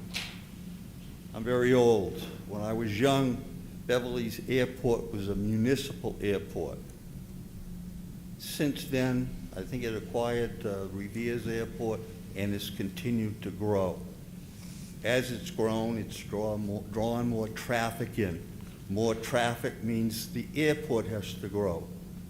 The airport grows, more traffic comes in. It's the dog chasing its tail. How far can they go before they have to stop? I mean, are they going to take over Woodvale? I watched Woodvale being built. That's how old I am. Where does it stop? Again, it gradually grows. More traffic, it grows. It grows, more traffic. Where does it stop? How does it stop? How are the residents around it supposed to be protected? I mean, if you have a plane crash in your backyard, what protection? Thank you. Thank you, sir. Anyone else in the room? Thank you all for your comments. Dan, excuse me. Oh, I'm sorry. Where are you? I don't have eyes on the side of my head, Sally. Speak up. Sally and Joan.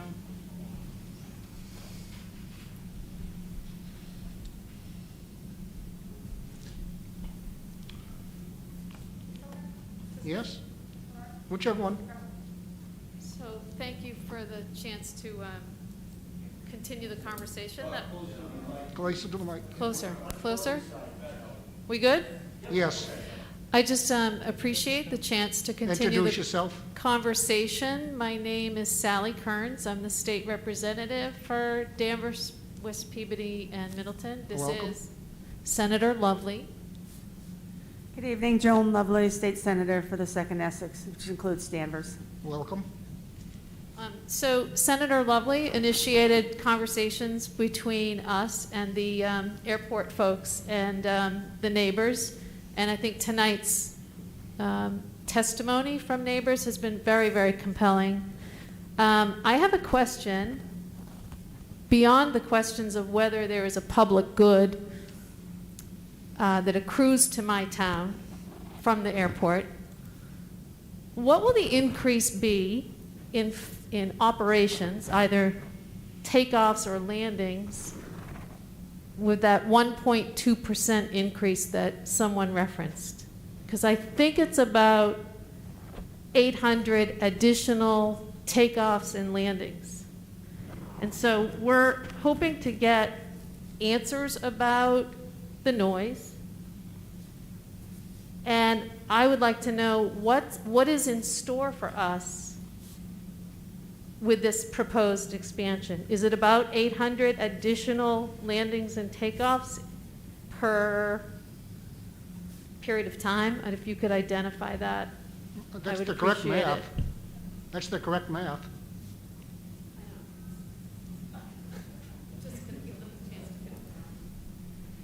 Thank you. Yes, we have met with the neighbors of Anthony Lane, and we have met with the airport personnel as well. And I'd like to thank you for the opportunity to be here tonight. It appears from what Anthony Lane neighbors are telling us is that this increase in noise has happened over about the last year, that last summer was pretty significant, and they're anticipating. And so why, for some of these residents who have been there for over 30 years, that the noise has really increased in the last year or so? I think that's something that we've talked with the commission about this afternoon, and that we're hoping to, with this noise study that reveals some of that information, so adjustments can be made, because obviously it's a problem for not just Anthony Lane, but now we're hearing from Burley Street and others who are living in the area. So we will stay involved, the rep and I, and with the commission and with the board to be able to get some of those answers. Thank you. Thank you. It would be great if you could just quickly confirm, I'll ask it through the chair, if you could confirm the number that I. It's available online, I can give it to you, I just got to access it. I don't have it, I don't know off the top of my head. Over the 20-year period. All right, is everybody else in this room set? Thank you. So we're going to take a brief recess, and we're going to cycle in the next group, so if you can make some room for them. And thank you for coming, and thank you for your comments. That's very good to hear it.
there's anybody on the left of the room that wants to speak?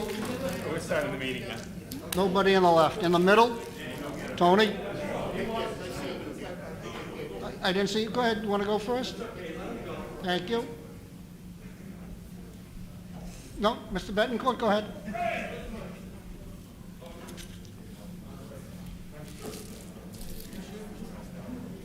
All right, here we go. I don't know where to start. So much. First thing we need an FAA impact noise study done. Okay, it's part 6. I don't know the rest of it. Okay, Gloria already said that the FAA don't want to do it. Well, baloney. They have to do it. Okay, that's what we need. It's that bad. Okay, we need the FAA to come in here, do an impact study, a noise study, and then from there we see where everything goes. Because this is dangerous. What's going on around here? The town can't let this happen anymore. Okay, I mean. You folks know how long I've been coming and complaining to you guys. Nothing's been going on. Now, back when I first started complaining, we know that Teddy Spiliotis was involved. The town did nothing. Teddy got a hold of the MAC, got a hold of Mrs. Garcia from MAC, okay, and Donna Whitty from the FAA. He met with Bob Mazzetti, and he also met with the tower chief, okay? It got good for a while. Then all of a sudden, it's been getting terrible. And then last 2 years, same thing all over again. They're flying around, too tight, making all kinds of noise, doing touch and goes at 4 minutes, which is very dangerous, okay? And the noise levels are out of control. I'm picking up noise levels at my house, okay, of 72 to 73 decibels. I'm a quarter of a mile away, okay? So that tells you, if I'm not mistaken, 75 decibels is not supposed to leave that airport, okay? I don't know, I'm not the professional here, but they can probably tell us. Thank you very much. Thank you very much. Mr. Zuber?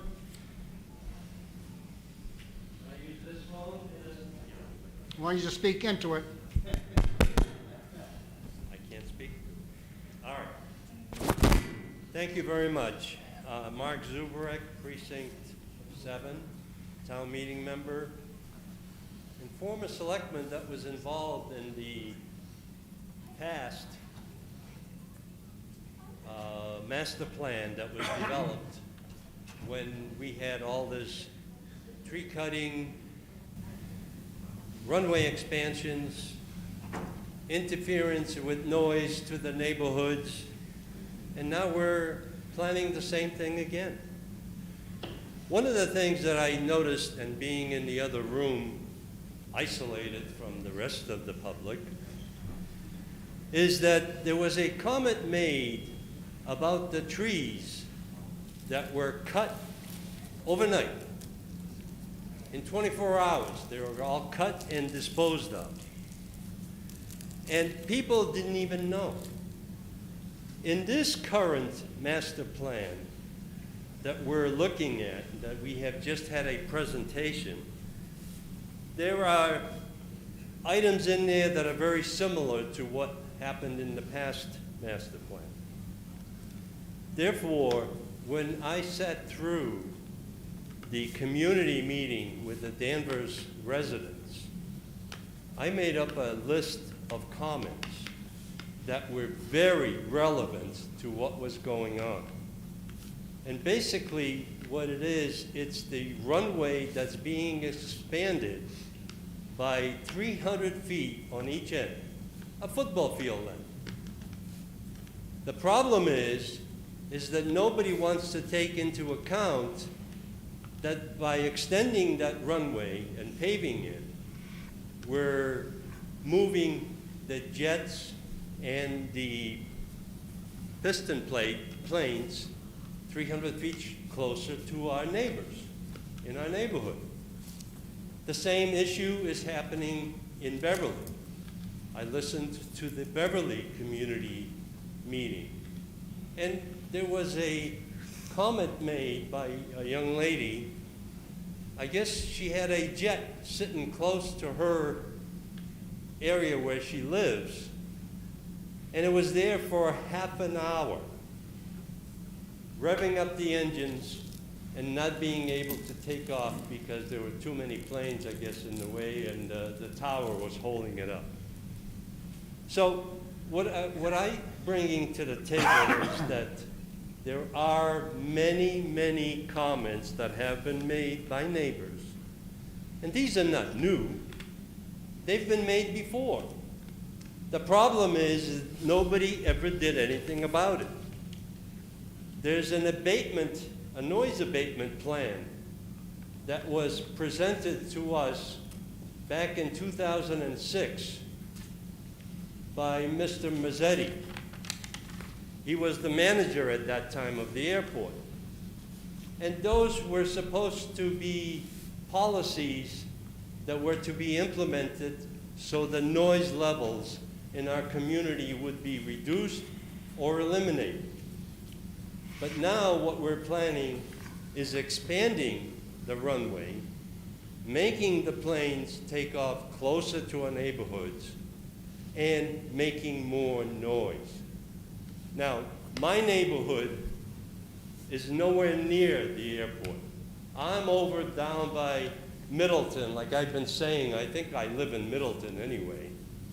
But the town, planes that come across town from northwest, the jets absolutely travel over our neighborhood, which is totally remote from the airport.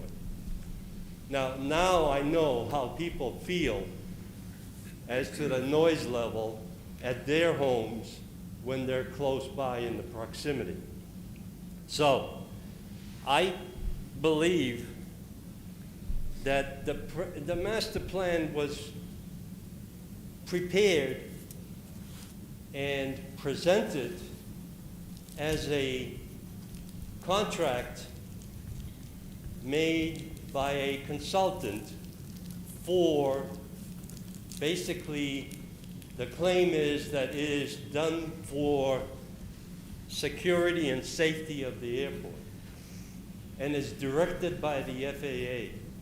Well, sooner or later, we're going to have to decide on how big the airport is going to be and what size of planes it'll be able to accept, because we are not Logan. We already have noise from Logan. But like I was told by Mr. Bradstreet, dog chasing its tail, it's exactly what we're in. We need to address this issue so we can resolve this problem for our residents and provide safety not just for the planes and the pilots, but safety and noise control for our neighbors. Thank you. Thank you, sir. Over on the right, anyone want to speak? Standing up.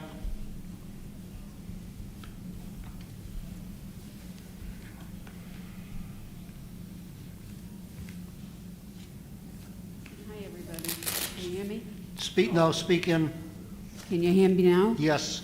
Hi, my name is Joanne Dunn, and thank you for the opportunity to have this evening so that I could speak my piece. I was one of the people that was excluded from notification of this meeting because I'm not in a butter, but I am in Precinct 5, and I am bothered by the noise of the airport.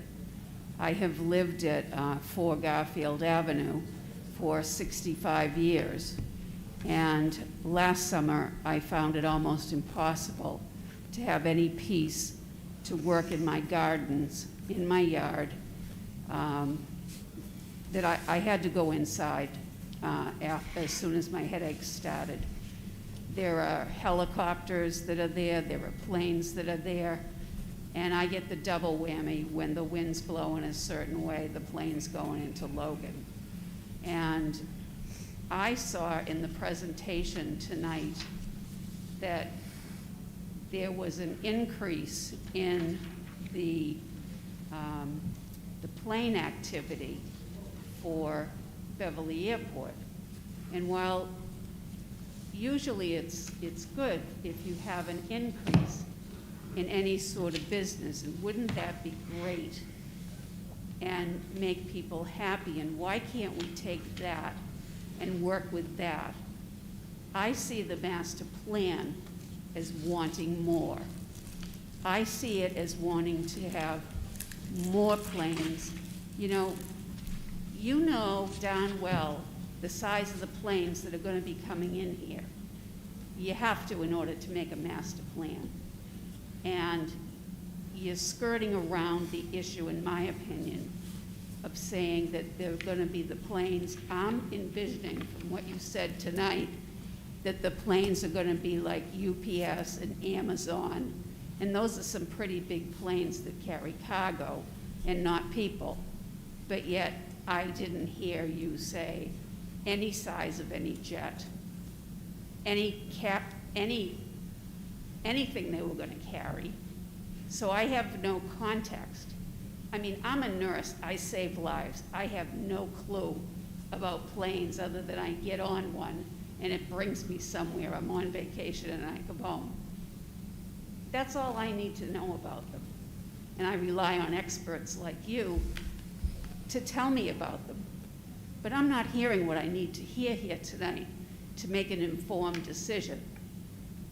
What I am hearing is in the last year, it's interrupted the quality of my life, so much so that I feel it's decreasing the property value of my home. And I'm not happy about that. So I say, why don't you just be happy with what you've got? You've got increased business, redo the tar on the runway, and call it a day. And that's all I have to say. Thank you.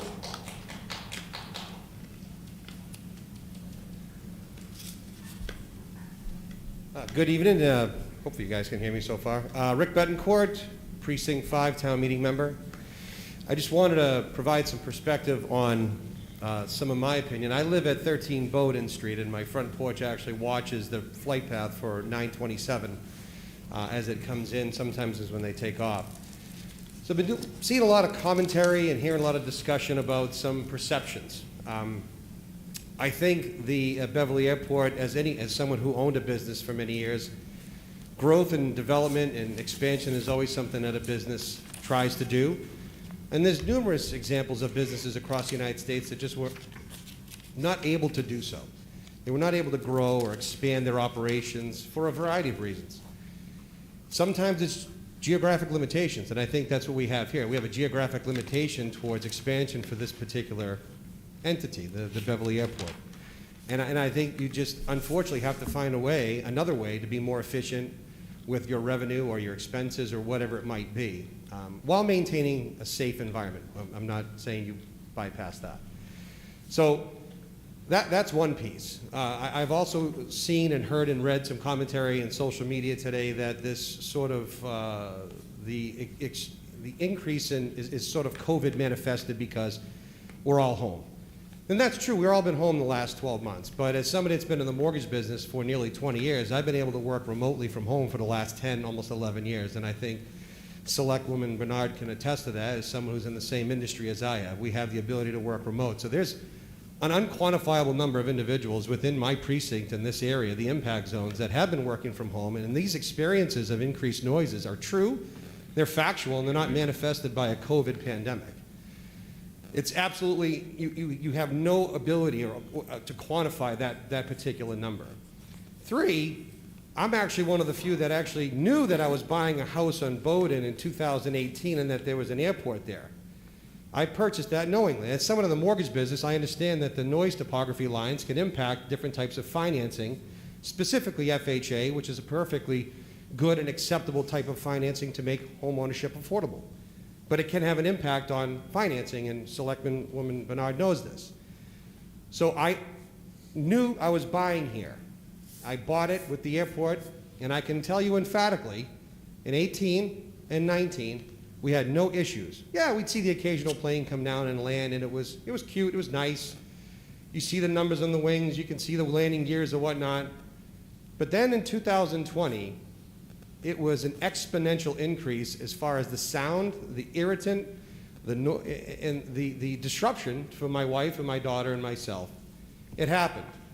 So I just wanted to put some perspective out there, as we have some residents in my precinct that have been there for 60 years, and I know a little bit of the history of Woodville. We've heard from some people that have been there for 1 year. I've been there for 3 years, and I just think as a town meeting member, I've had several constituents say, Rick, could you please show up and voice your opposition towards this? And I'd say absolutely 100% against this particular expansion in the master plan, but I understand the intent of the master plan is to get bigger, make more money, make more revenue, put more increased salaries or whatever. However, I think, unfortunately, for the Beverly Airport, you're geographically limited, and you can't do that. I will never support this particular initiative. And last but not least, I haven't been involved since 2018 because I didn't have to, because it wasn't an issue in 18 and 19, and I saw it get worse, and now I'm here. So thank you, Selectmen, and I would just simply ask the Select Board that your decision is to go against this particular master plan and represent your constituents and hear these concerns. Thank you very much. Thank you. Anyone else? Yes, ma'am?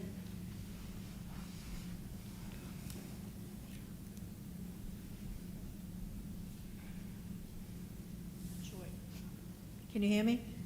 My name's Pat Fitzgerald. I live in Lafayette Ave down in the Beaver Park area. First of all, as far as only notifying abutters, noise travels. And I think that's been proven by everyone that's complained about the noise situation. So when the airport notifies people about such things, you should notify the entire town because we're all affected by it, not just abutters. Second of all, I've lived in Danvers almost my entire life. We have a beautiful yard that we have spent almost every waking minute in the good weather. 3 years ago, the small planes became such an issue, I couldn't stand it. I worked in the medical field for years. I used to like to come home and sit in my backyard, read a book, relax, have dinner outside. We had to stop talking constantly. I have emailed people at the airport. I have emailed selectmen. I have made phone calls. I've done everything. The only person that ever got back to me was Mr. Henry 2 years ago, who said he would look into the matter, and that's where we stand. The noise has gotten so much worse from these small airplanes. Our houses are directly underneath the loop when they come around. I have several neighbors here with me. We hear constant whining of these small airplanes. We have to stop talking in our own yards. We can't enjoy our yards. We can't even sit up there. You can't read a book. I have a pool and grandchildren. They can't hear me if I yell at them because it's a safety issue. So now it is a safety issue. It's gotten worse. I believe I read online that last year there was an increase of 96,000 touch and goes. It's ridiculous. It's not only the Anthony Street area. Beaver Park is being inundated with it all day long on the weekend, well into the evening. We cannot open our windows. We can't enjoy any peace and quiet. Basically, we are paying a lot of taxes for land that we cannot use, which should qualify for a pretty good size abatement. It's become unbearable. I really hope the town does something to stop this. I'm not asking the airport to stop making money, to stop giving lessons. Alternate the flight paths. Aggravate everybody instead of just a few small communities. Do something. Answer emails. Get back to people. You keep saying that you're good neighbors. You're not. You're horrible neighbors. You really don't care about the people in town. And that's the impression we have. I would like to be able to go back to using my yard. I'd like to be able to come home, sit out there, relax, read a book, enjoy it, play with my grandchildren. Instead of telling my husband that I want to go out and buy a bazooka gun of some kind to shoot these planes out of the sky. Seriously, it's come to that. I really hope the town can listen to the people in this town. There is a major problem. And if you had to listen to this whining noise all day long, all through the evening, all weekend long, and many times during the week, you would be the first to complain. Thank you. Thank you, Pat. Anybody that hasn't spoken? Given the time, everybody got a chance to speak and be heard. I want to go to the Board of board now. I just want one more thing, please. No. I'm going to go to the board for our comments. Well, you already spoken, wouldn't, please, thank you. So, board members, it's upon us now to bring up, think about concerns and comments that we want to pass on as a board to the Airport Commission, and any comments you have that you want us to put into writing officially, and I think Mr. Henry will take notes for us so that we have a good record. And I'll start with Selectman Clark. Thank you, Mr. Chairman. I've lived in this town a little longer than most of you have here in town, except for David Mills. And when I was a young boy, and I worked outside at our farm most of my life, at least during the summer, I can remember the aerial acrobatics that used to go on over my house from the planes that were there. I also taught TV production at the high school, and we had a major production done about the airport in 1981. And I remember the person who did the production found out that there were 81,000 activities that year. My first job for the town when I was in high school was rebuilding Old Burley Street one summer from a grant that the federal government had given the town when they cut off Burley Street during World War II. Mr. Bradstreet and myself were students at Danvers High School the first year it opened, and I can remember not being able to have classes on one of the wings in the high school because the planes they had there in the winter at the time, they were Coast Guard 4-engine Grumman planes, would sit there and idle, and it was unbelievably loud. It got a lot better. My house is right under one of the flight paths now that they come over, go by Gardner Trask's house another half-mile away, but I can see the people in the windows of the planes when they come in, and I wait for 42 seconds after they go by my house. I hear the backwash of the engine over in the airport when they're trying to slow down to land in the shorter runway. It's a problem. 15 years ago when I was first on this board, we had several people coming to us on a regular basis, and one of the members of the board that year, actually was the chairman, was very involved with it because they had a crash in his backyard. One of the incidents I remember from this airport when I was teaching at the high school was one of the accidents they had. A plane came down on Mass Avenue, and two of my students walking home from school saw the people inside the plane burned to death and yelling and screaming to get out of the plane. They couldn't do it. That always had an impact on me big time. The problem is, and I think Mr. Bradford might have mentioned it pretty well, and I think Mr. Betancourt did. He and I don't usually agree, but we agree on this one. There's a problem with geography here. You're trying to grow, and you've been surrounded by people. I can't believe people buy houses over there and don't know that it's there. It's called due diligence in the real world. However, I think it's a responsibility the airport has to have now to be a good neighbor, to try to see what they can do to minimize the impact on the community. One of these problems that I see occurring, and people are complaining about the noise, seems to be, and I'm not a pilot, but it seems to me, because pilots have told me this, that they've shortened the distance of the circle on the touch and goes when they come in. They used to come and turn around near my farm, which is about 2 miles west of the airport. They now turn around closer to Lafayette Street, which someone was mentioning, which just saves about a mile on the turnaround space, so they can get more turnarounds per hour for their students when they're learning how to land and take off. That impacts the entire downtown area of town, because if they take a left-hand turn off that runway, they come right over Beaver Park, they come around downtown, down through the Back Bay, turn around and come back and land.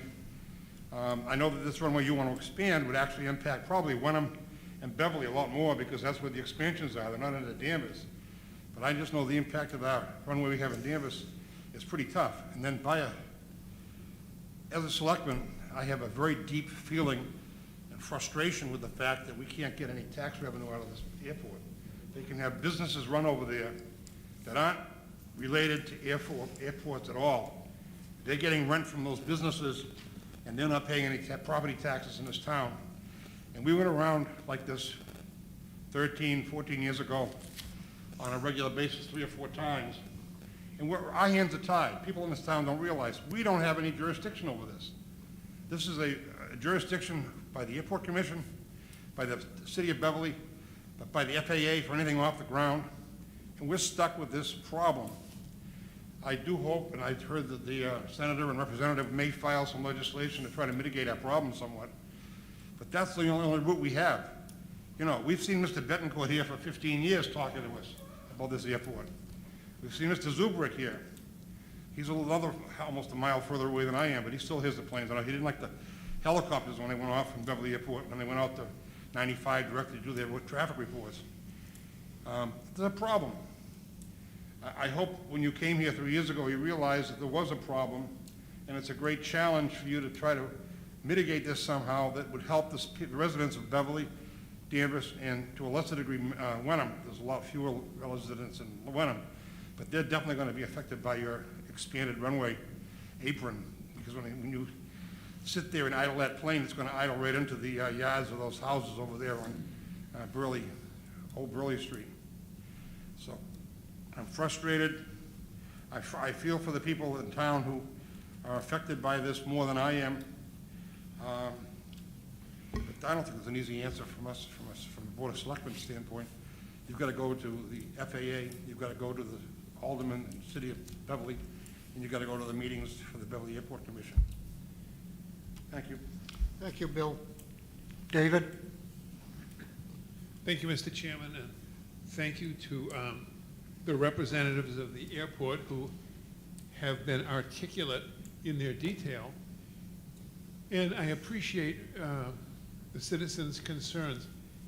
6 or 7 years ago, when I first became a selectman, I had lived with the Beverly Airport as a very separated citizen.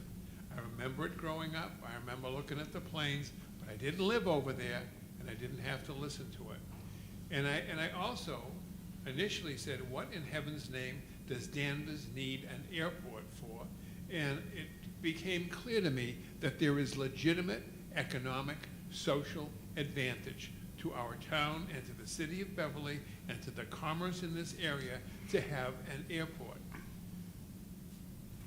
The next thing that comes to my mind as I'm sitting here is the people who have spoken with real agony in their voices tonight are talking about their homes, their nest.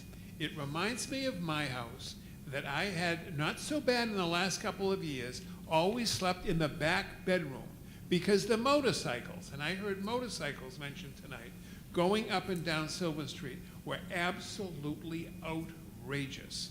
And I inquired, and there's nothing really that I could do about it.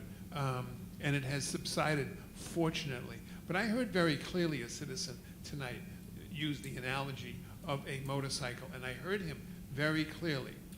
I also am mindful that when we are dealing with the regulation of government of something like this, which has interstate commerce aspects to it, it has federal, state, and local aspects, it is possible for decision makers to get tired and to hide behind the government made me do it. Or I can make this decision because the government gives me the power.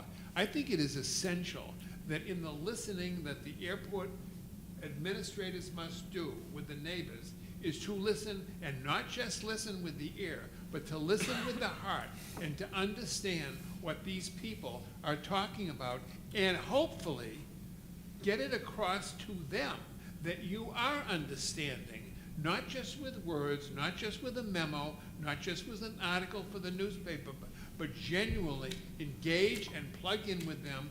And if they are not completely satisfied that the airport people have done anything and everything possible to mitigate the horror of the noise, then it is never going to be a peaceful relationship between Danvers and the airport and the neighbors and residents of Danvers and the airport, and that is not a good thing for any of us. But finally, as I'm coming here tonight, I'm saying, what authority do I have as a selectman to use the power of this office or this government to plug in and engage with the neighbors who have these excruciating concerns about their nest. I've been 51 years in my house. That's my nest. Probably, if I'm lucky, that's where I'm going to die. And people who have homes that have lived in this area for that long probably feel the same way about their nest as I do about mine.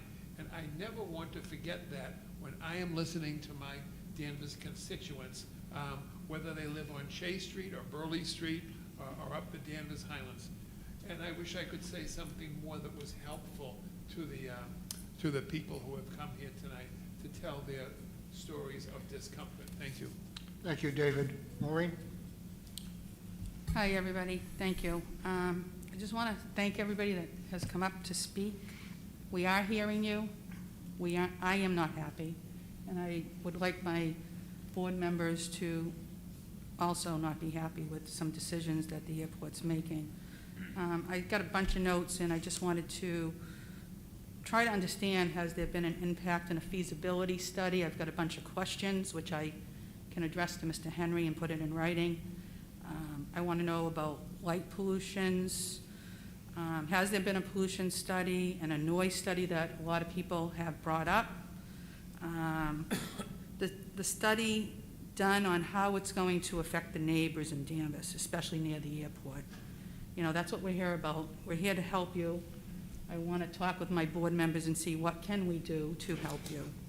I'd like to see a full plan and a timeline for the expansion, and will it be done in phases? Someone brought up, Tony, you brought up the decimals. Should there be no more than 75 decimals?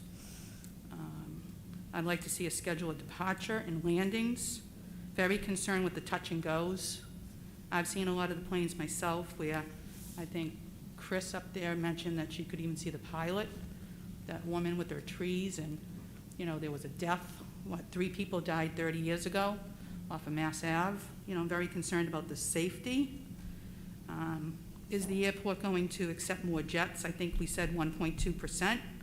The size, you know, I'm seeing, I don't know how to predict this, but I'm seeing bigger jets, and I'm not happy with that. With the larger jets, are there more plans to accommodate those larger jets?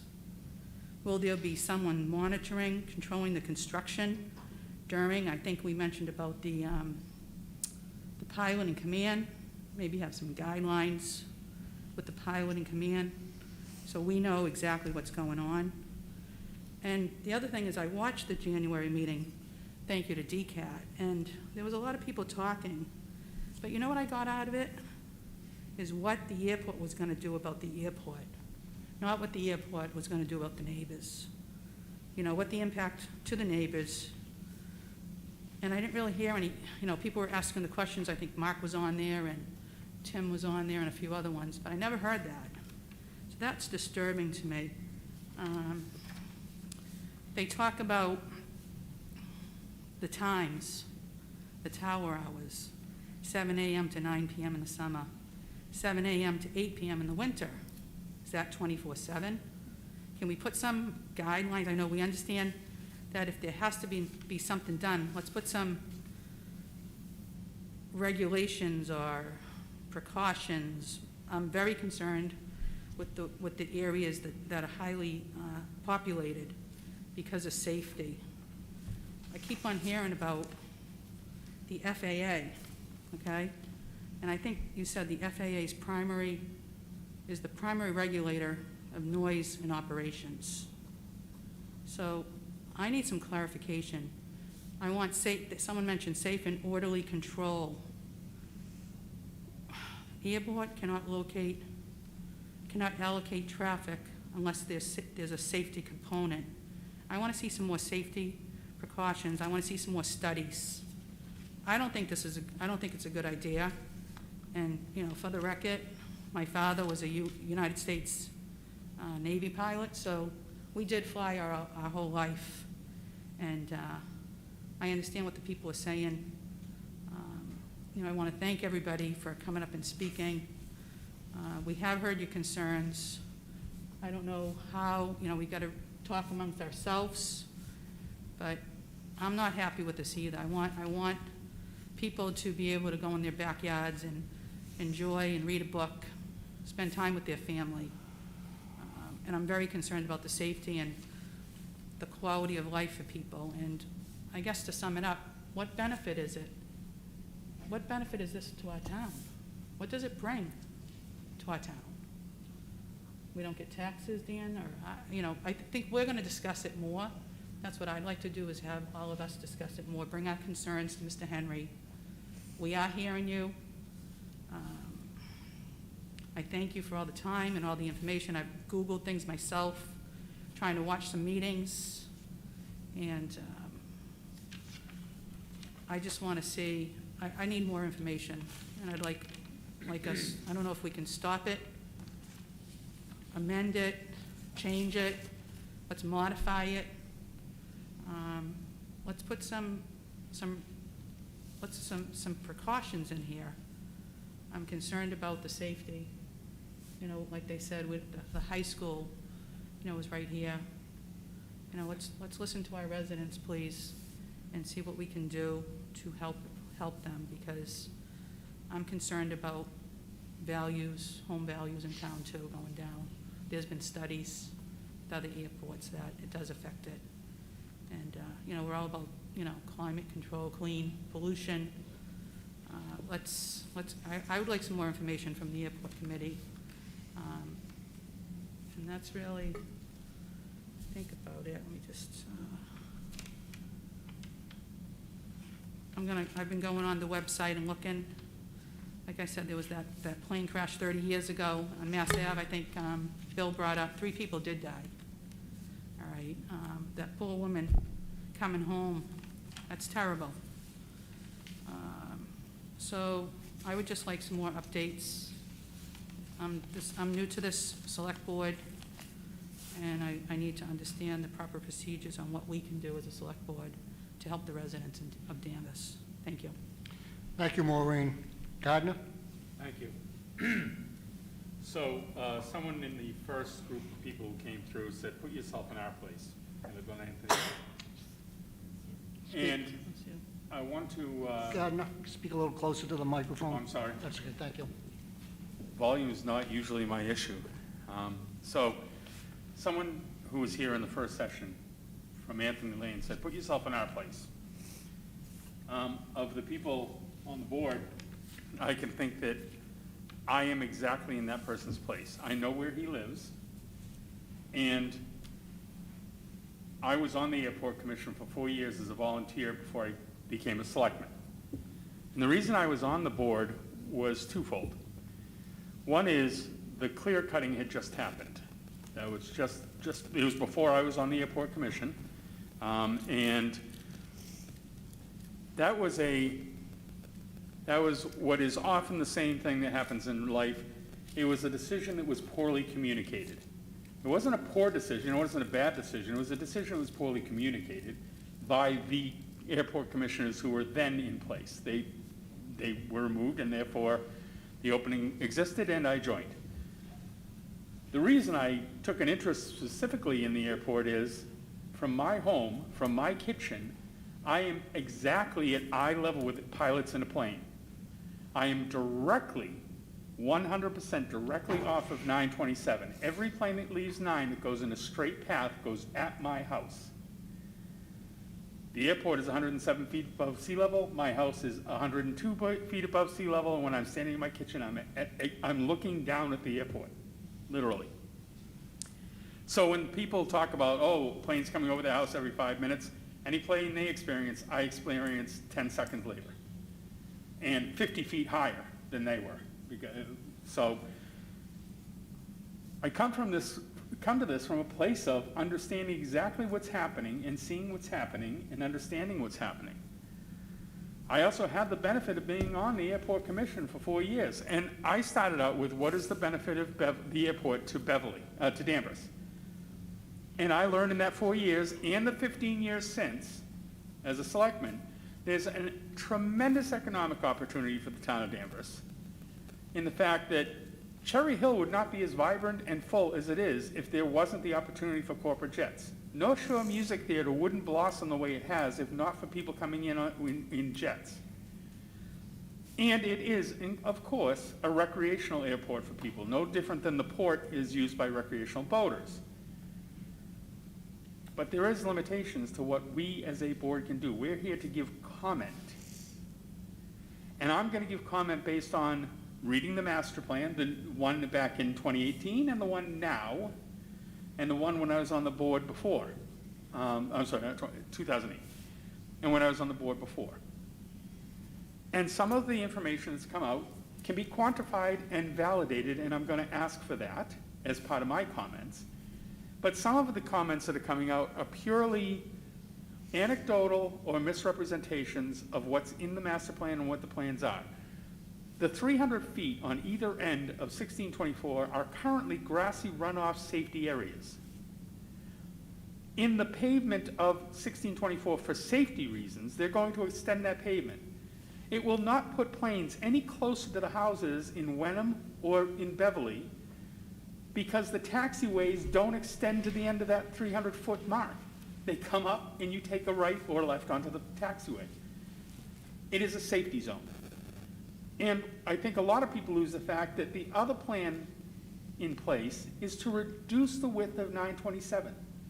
That's going to reduce the opportunity for the larger size aircrafts that can land there to choose that. 1634 is preferred runway, but as we all know and have heard, and maybe digested or not, prevailing winds are what dictate the runway you use. And there is a cyclical pattern, a natural pattern that happens every year where the winds come from the east sometimes, and then they shift over the year and come from a different direction, and 1624 becomes predominantly used. So we can offer comment as a board here. We can't stop the airport from doing its job, doing what it does.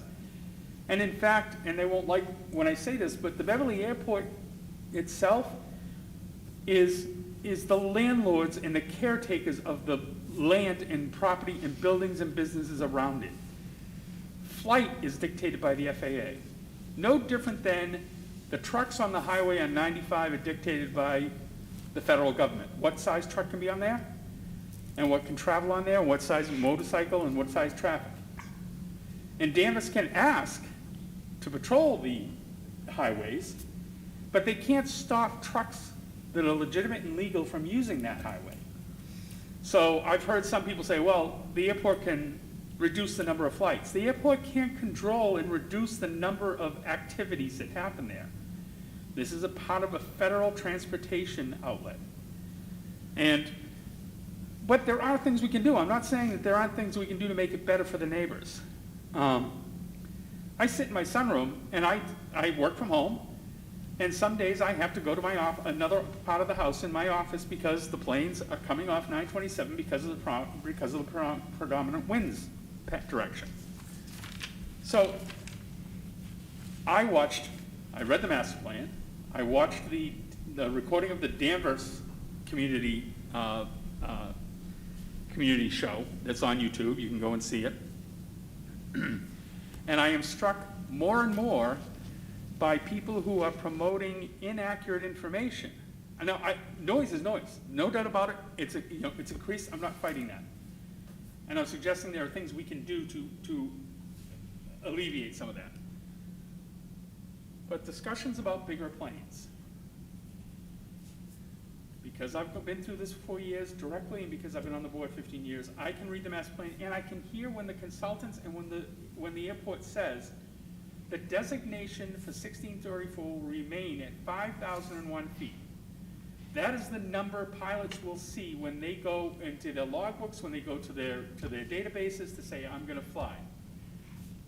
Pilots are not going to endanger their own lives. Companies are not going to endanger multi-million-dollar aircrafts by trying to put an unsafe aircraft on the ground at Beverly. We aren't going to get UPS trucks, planes. We're not going to get Amazon planes. We're not going to get 737s.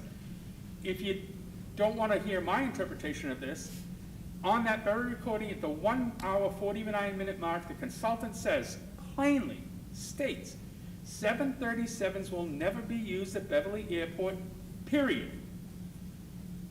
That's a general rule, So The thought that this being expanded to make larger jets come in has been dispelled if you read the document, if you listen to the presentations that are being presented, including the ones tonight. The consultant said it again tonight.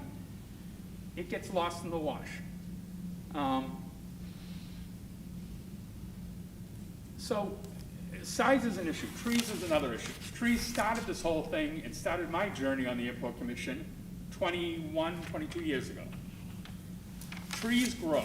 And when I was on the commission, every year we had to talk about flight path cuttings. Trees grow. They grow into the flight path. They have to be, trimmed or cut. It's nature. You don't want a tree to grow into the path of a plane and make it dangerous for the plane and the people on the ground. What happened 21 years ago needed better communication, needed better involvement with the neighbors. But that was a byproduct of poor communication. Economics, Dave spoke about it. Cherry Hill would not be Cherry Hill without these jets being able to come in. A lot of businesses in the area come here because they can fly in executives, do their work in Lynn, fly back out without having to go to Logan, because Logan won't let these small jets in. And when I say small, I mean 9-passenger jets. That's the B2 sizing, which is generally, B2 is generally a jet that is 9 to 10 passengers and a flight crew of 2 to 3. The airport is being designed and built and continues to be built for that size craft, not jumbo jets, not 737s, not 747s. It won't happen. And we are landlocked. Several people said it, and Mr. Beckport said it, and other people said it. There is no place to make it larger. There's no place to go. You're making the preferred runway from Wenham to Beverly safer.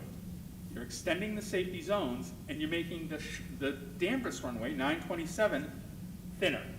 Paving it, but making it thinner, which changed the profile of the aircrafts. But I don't want you to think that I'm like all pro airport and think that they're blameless in this, and I have some things to suggest.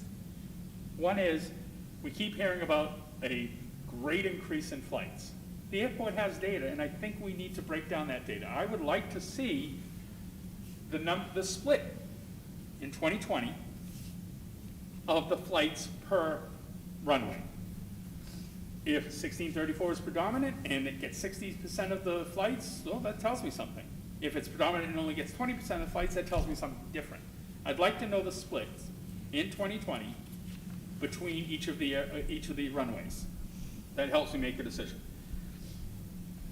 There was a 4-point-something% increase in 2020 over 2019. I'd like to know if that increase also was split evenly between the runways, or if there's a disproportionate number of flights coming over 927.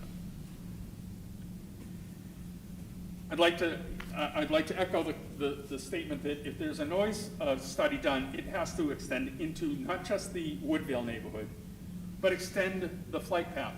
One of the reasons I get all the flights over my house is not only that it's straight up 927, but those planes are still on thrust, because at the point of my house, the old Hunt Hospital is the demarcation point for airplanes. And pilots know that if something were to happen to the plane at the point of the Hunt Hospital, they have enough glide path without power to circle around and get back to the airport. So until they get over my house, they're still powering off.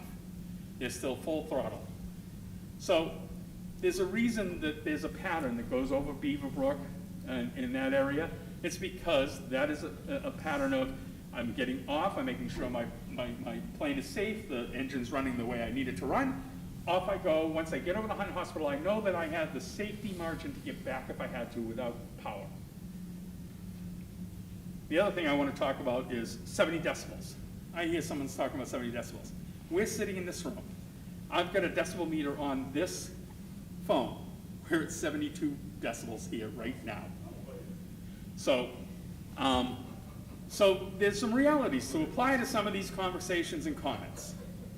And the other thing is, there are only 105 fixed aircraft at Beverly, according to their according to their documents and their website. That 105 did not do 69,000 trips.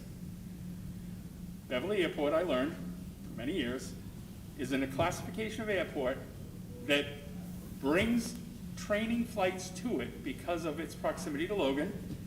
Pilots have to train in different classifications of airports. They have to do touch and goes in different classifications. They have to land and take off. Beverly happens to be the closest to Logan, and its classification is one of those that is rare to get to, and so all the training schools in the area.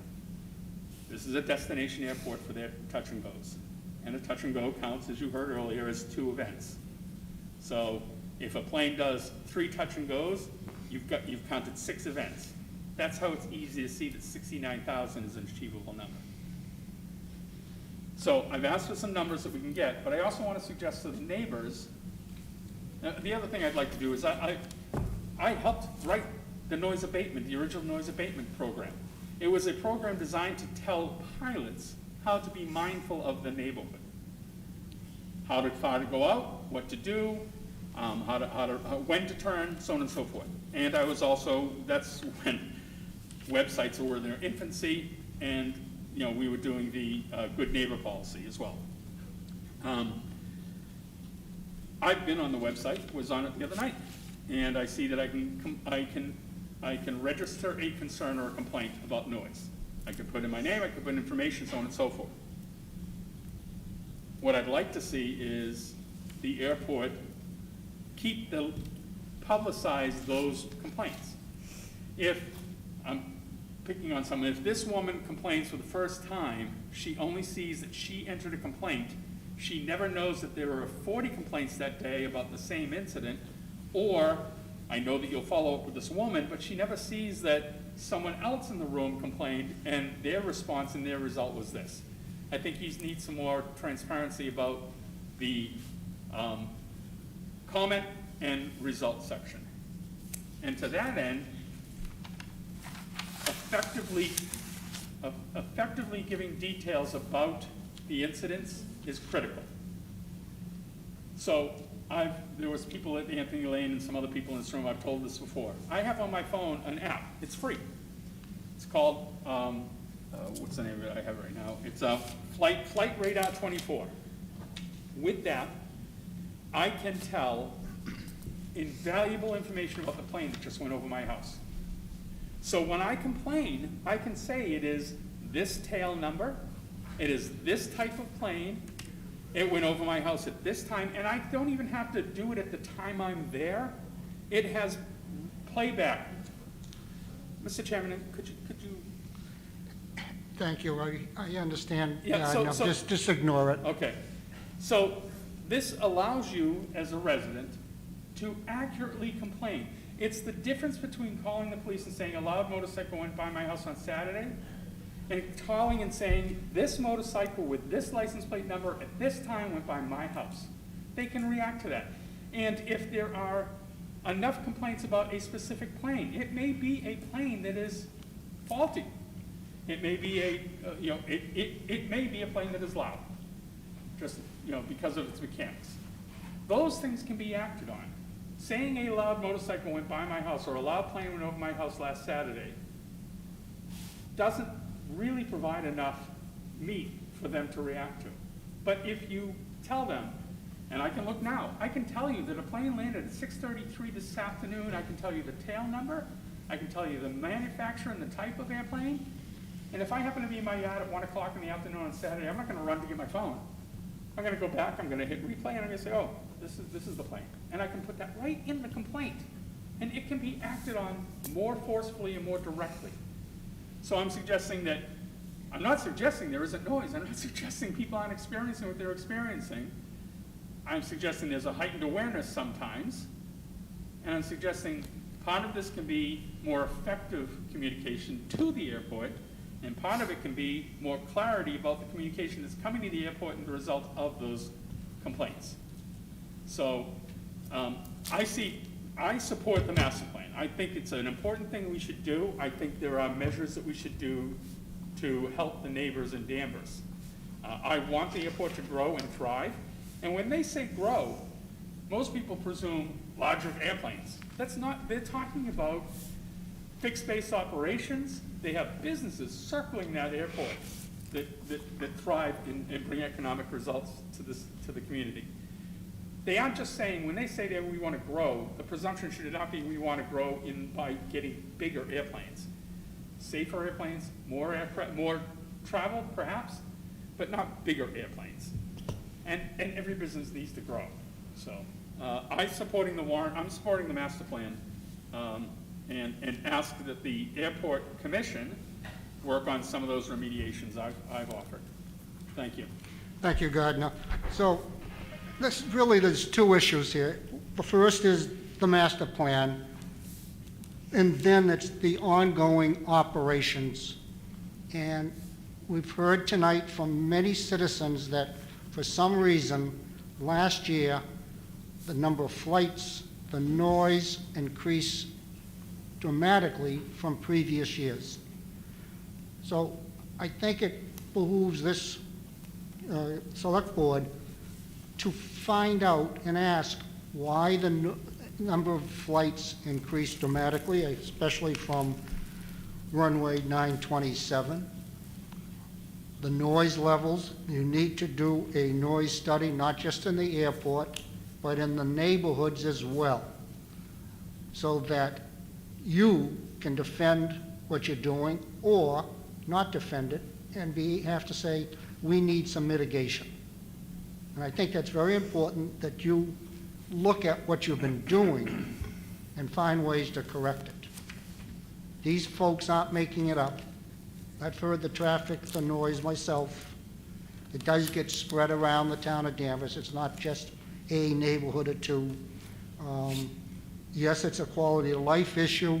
I mean, when this first started to boil again, I'm saying to myself, we can't tell people sell their house and move. We can't tell the airport to shut down. We need to do something in the middle to help these folks in their homes, in their neighborhoods, in our town. And I think that is very important. As to the master plan, I understand what you're doing. It's part of growing. It's a 20-year plan. It's important to do. You're not going to be bringing in big jets, despite what some people feel. It's a good plan from what I understand. But you've got to do something to mitigate the noise and the air traffic over our neighborhoods. Aaron, I hope tomorrow you can give us a synopsis of what we've said so that we can kind of sign off on it and you can bring it to the next Airport Commission meeting. With that, thank you. Yes, Gloria. Oh, please, by all means. Folks, thank you again for your comments, and we hear both sides. And what has been done in the past with noise, we started a whole new project on noise this year once we started getting, it was done previously over the phone, and now we started a tracking system online so we can track exactly what areas are most affected. So from there, I can work with our stakeholders, our businesses, identify what aircraft it was, what was the frequency, what was going on. And so I work with our stakeholders, mainly our flight schools and our air traffic control, to decide, to talk with them in ways that we can mitigate. And we're going to do that going forward. So we've actually formed a noise group, and we are going to be working with our stakeholders, our neighborhoods, as we see that noise is an area of concern for many individuals. So before the next meeting, this noise study was not even granted to us when we had asked it for it to be part of the master plan. So the FAA at the time had said, no, we will not undergo this. And I had to ask probably about 5 or 6 additional times to get a grant to do a noise study, because I knew how important it is for us to look at the noise, as well as to share it with the different communities that we reside in. So we are very fortunate to have this noise study granted to us because previously we're not able to pay for the study. So with those results, we will be making those public, and as we evaluate the data in the noise study. So we really appreciate hearing the different stories. There were many, many comments, which I can't address tonight. And I do want individuals of Danvers to realize almost half the airport is actually in Danvers. Half of our businesses, our largest businesses, are actually located in Danvers. They pay taxes. We have around 300 employees on the airport. And it's not just, it's the fixed-based operations, it's manufacturing. We have different facilities on the airport. So we have a payroll of around 12 million annually. We have a $34 million economic impact to the community. And it's not just the city of Beverly, but it also is the town of Danvers. We're located in 3 municipalities, and that includes Danvers. Like I said, employees, employers that have been on the airfield for about 25 years or more, paying taxes, contributing to the system, and bringing individuals from nationwide companies as well as international destinations. So we do hear you, but we do want you to realize that we are also working on ways to work with our tenants and stakeholders on noise. And if you have any questions, please feel free to ask. Thank you. Thank you for coming tonight, and thank you for your presentation, and we'll be getting the written comments out to you soon. Thank you.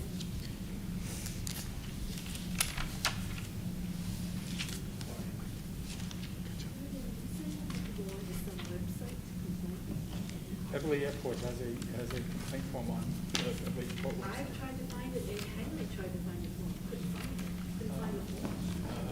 This was 2 years ago, and he never even. It's at the bottom of it says noise. You can see the icon at the bottom of the main page. It says noise.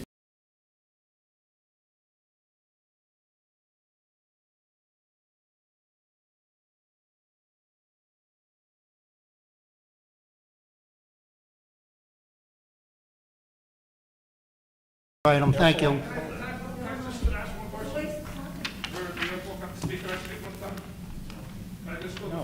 No. No, we're on to our next agenda item. Oh, quick. I thought you left. Believe me, but you know how it is. I figured I'd stay. All right, one more thing now. We get no tax money out of that place, okay? And now, I talked to Ted Spiliotis. He's already told me a long time ago. We can get our tax money. Our tax money should be about $150,000 a year. I think what we should do is drop our 2 reps, get our $150,000 a year. Tony, the amount of tax money we would get under the current agreement drawn up before 1948 is about $6,000. Teddy Spiliotis told me, legislative, you can That's take it another to the discussion. legislature, it can be Tony, changed. that's another discussion for another time. All right then, but it can be done, okay? Yep. Mr. Town Manager, Thank you, Mr. you Chairman. have something to report to us? I have a couple things. First, before the meeting tonight, I distributed a draft of the budget hearing schedule for Saturday the 13th, which will be in this room. We will be doing that in person, set up similar to what we have tonight. And as noted, we'll be modeling the day on sort of a hybrid between the last in-person workshop we did 2 years ago and the more abbreviated version this past summer. So we'll have department heads with us throughout the day to answer questions, but the finance director and I will be doing most of the presentation. And as you see in the draft schedule here, we'll be starting in the morning with the schools and the library, making our way through all of the town departments, in and out of the middle of the day. We'll have police and fire with us in the afternoon, wrap up with our legislative and finance committee reserve in the late afternoon, and then finish with public works and capital. So you did receive hard copies of the budget in your packets on Friday. I believe our finance director, Rodney Conley, was going to be posting that document to the website today, so it should be up there. If not today, it'll be up tomorrow for the public. And we'll have a full day of budget discussion. We were deprived of that by the pandemic last year, so it will be nice to be sitting and talking budgets again. It'll feel a little bit normal after what is now nearly a full year of abnormal. So we're very much looking forward to working with the board on that and members of the public on Saturday the 13th. And the other item I wanted to mention tonight for potential action at a future board meeting is a draft naming rights policy for property, buildings, structures that are under the jurisdiction, kind of written broadly up the town, so not schools, which Mass General Law dictates fall under the school committee, but this is a policy that has been followed in an unwritten fashion over the years as questions have been raised. Ann Freitas in my office pulled this together. You may recall about a year ago, a town meeting member, Andrea Daly, had approached the board and inquired about renaming the senior center. And more recently, Dick Moody, via email through the chair, had asked and inquired about renaming a bridge in town. We prepared this draft for the board to take a look at. If you had a chance to read it, we could talk about it a little bit tonight. The intent would be to get some feedback. Once the board is comfortable with it, like to have legal take a look at it. But this would give us sort of we would be codifying sort of what we've done informally in the past in terms of what the process would be if someone who has served the town with distinction and has a group that would like to see something named after that person could approach this board. And kind of sort of broadly speaking, I won't read the document, it's a couple pages long, but essentially somebody who has an idea would submit that in writing through my office. There's a form that we'd be putting out. That would go on to the next board agenda for the board to hear publicly. Most likely, depending on the nature, it could be referred to another board or committee. So a good example would be when we're talking about the senior center, you probably want to have the Council on Aging take a look and weigh in. You may want to have a public process. But ultimately, it would make its way back to the board with recommendations, and the board could then deliberate and take action or choose not to. So, happy to take questions. So you need town council to look at this? I would have, once the board is generally satisfied, then I would have them take a Well, look at it. unless somebody objects, I'd like town council to look at it before our next meeting so that we can act on it. I think that's fine. If there are general questions tonight, though, I could incorporate, Yep. maybe not in that, either I way. mean, I've read it, and I have no problems with it. David, are you comfortable under a first reading? So we can discuss it at our next meeting. I was not prepared, Dan, that we would be taking any formal action on it tonight, so I'd like to look at it again. Please. Sorry. And if you get any questions, submit them to the town manager so Yes. that we can put this on the agenda for next meeting. Gardner? I'm fine with that, thank you. Okay, Maureen? I'm fine too. Bill? I'm fine with it. Thank you. Thank you. Those are the only two items I had. Excuse me? Those are the only two items I had, Mr. Chairman. Okay, thank you. That's it? Okay. The consent calendar. I move we accept the consent calendar as presented. Thank you. All in favor? Aye. Aye. Opposed? None. Thank you. Selectmen closing comments or new business. David? Yes, thank you.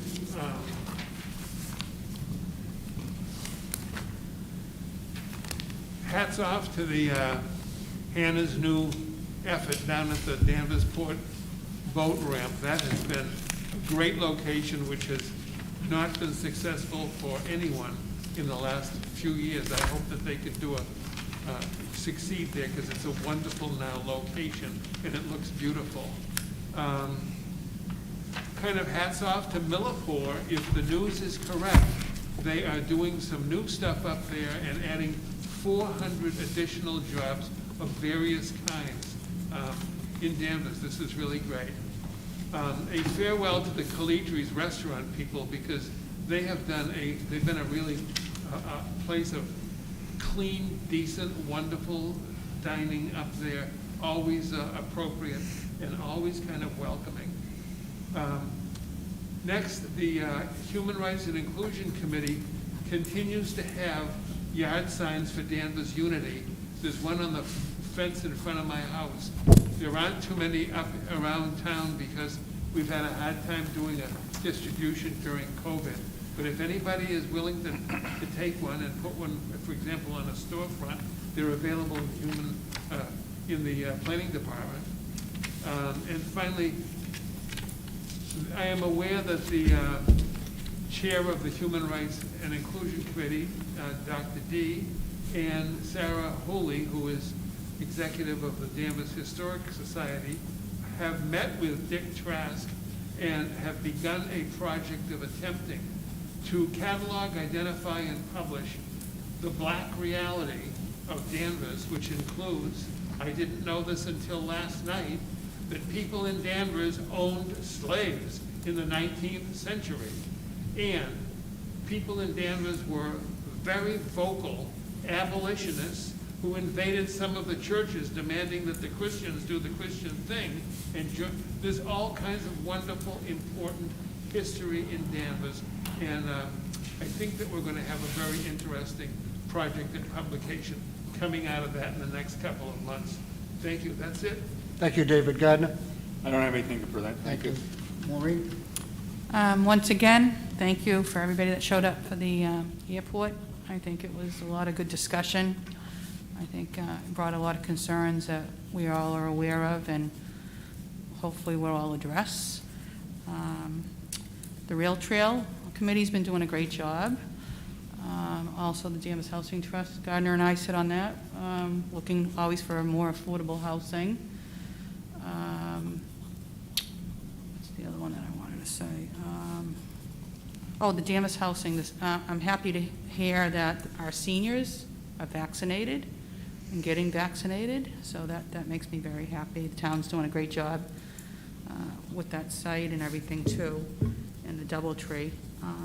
Also, I want to thank the town employees and Danvers Electric and the police and everybody for having our lights on and not losing our power for working, and being able to have our meeting here with this terrible windstorm we've had. And other than that, thank you, for everybody that came again tonight. And we got a lot of work ahead of us. It is our town. Let's see what we can do to help our town stay the town that we love. Thank you. With a lot of respect, I'll let you go last. Thank you very much. I'll let you go last. I'll go. You going to speak first? Yeah, I'll speak first. That's what that means. Thanks. Right, today I attended a webinar given by the MMA with Chris Kluchman from DHCP and Secretary Keneally on the housing choice bill. It was very interesting. Of course, they talked about the need for housing production, in-laws by right, and this MBTA community that we've been designated certainly needs a lot of further discussion before it's fully understood.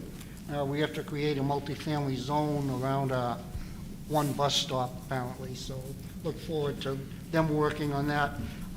If any board member wants to review it, it will be repeated. It's up on the MA site now, but it was very interesting. A couple of questions for the town manager to look into.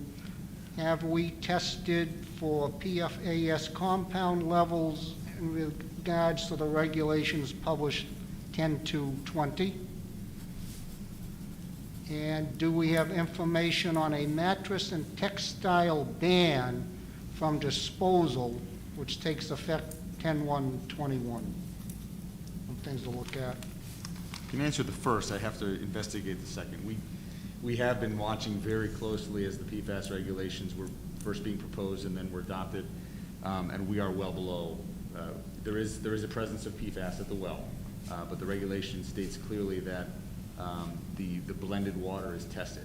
So by any measure, we're well below any threshold that's been set by the state or the federal government. Great, thank you. Glad to hear that. I can get back to you on the next Okay, great. mattress and textiles. And I also received an email from Precinct 3 about a number of houses on Harvest Street have had their water meters fail recently.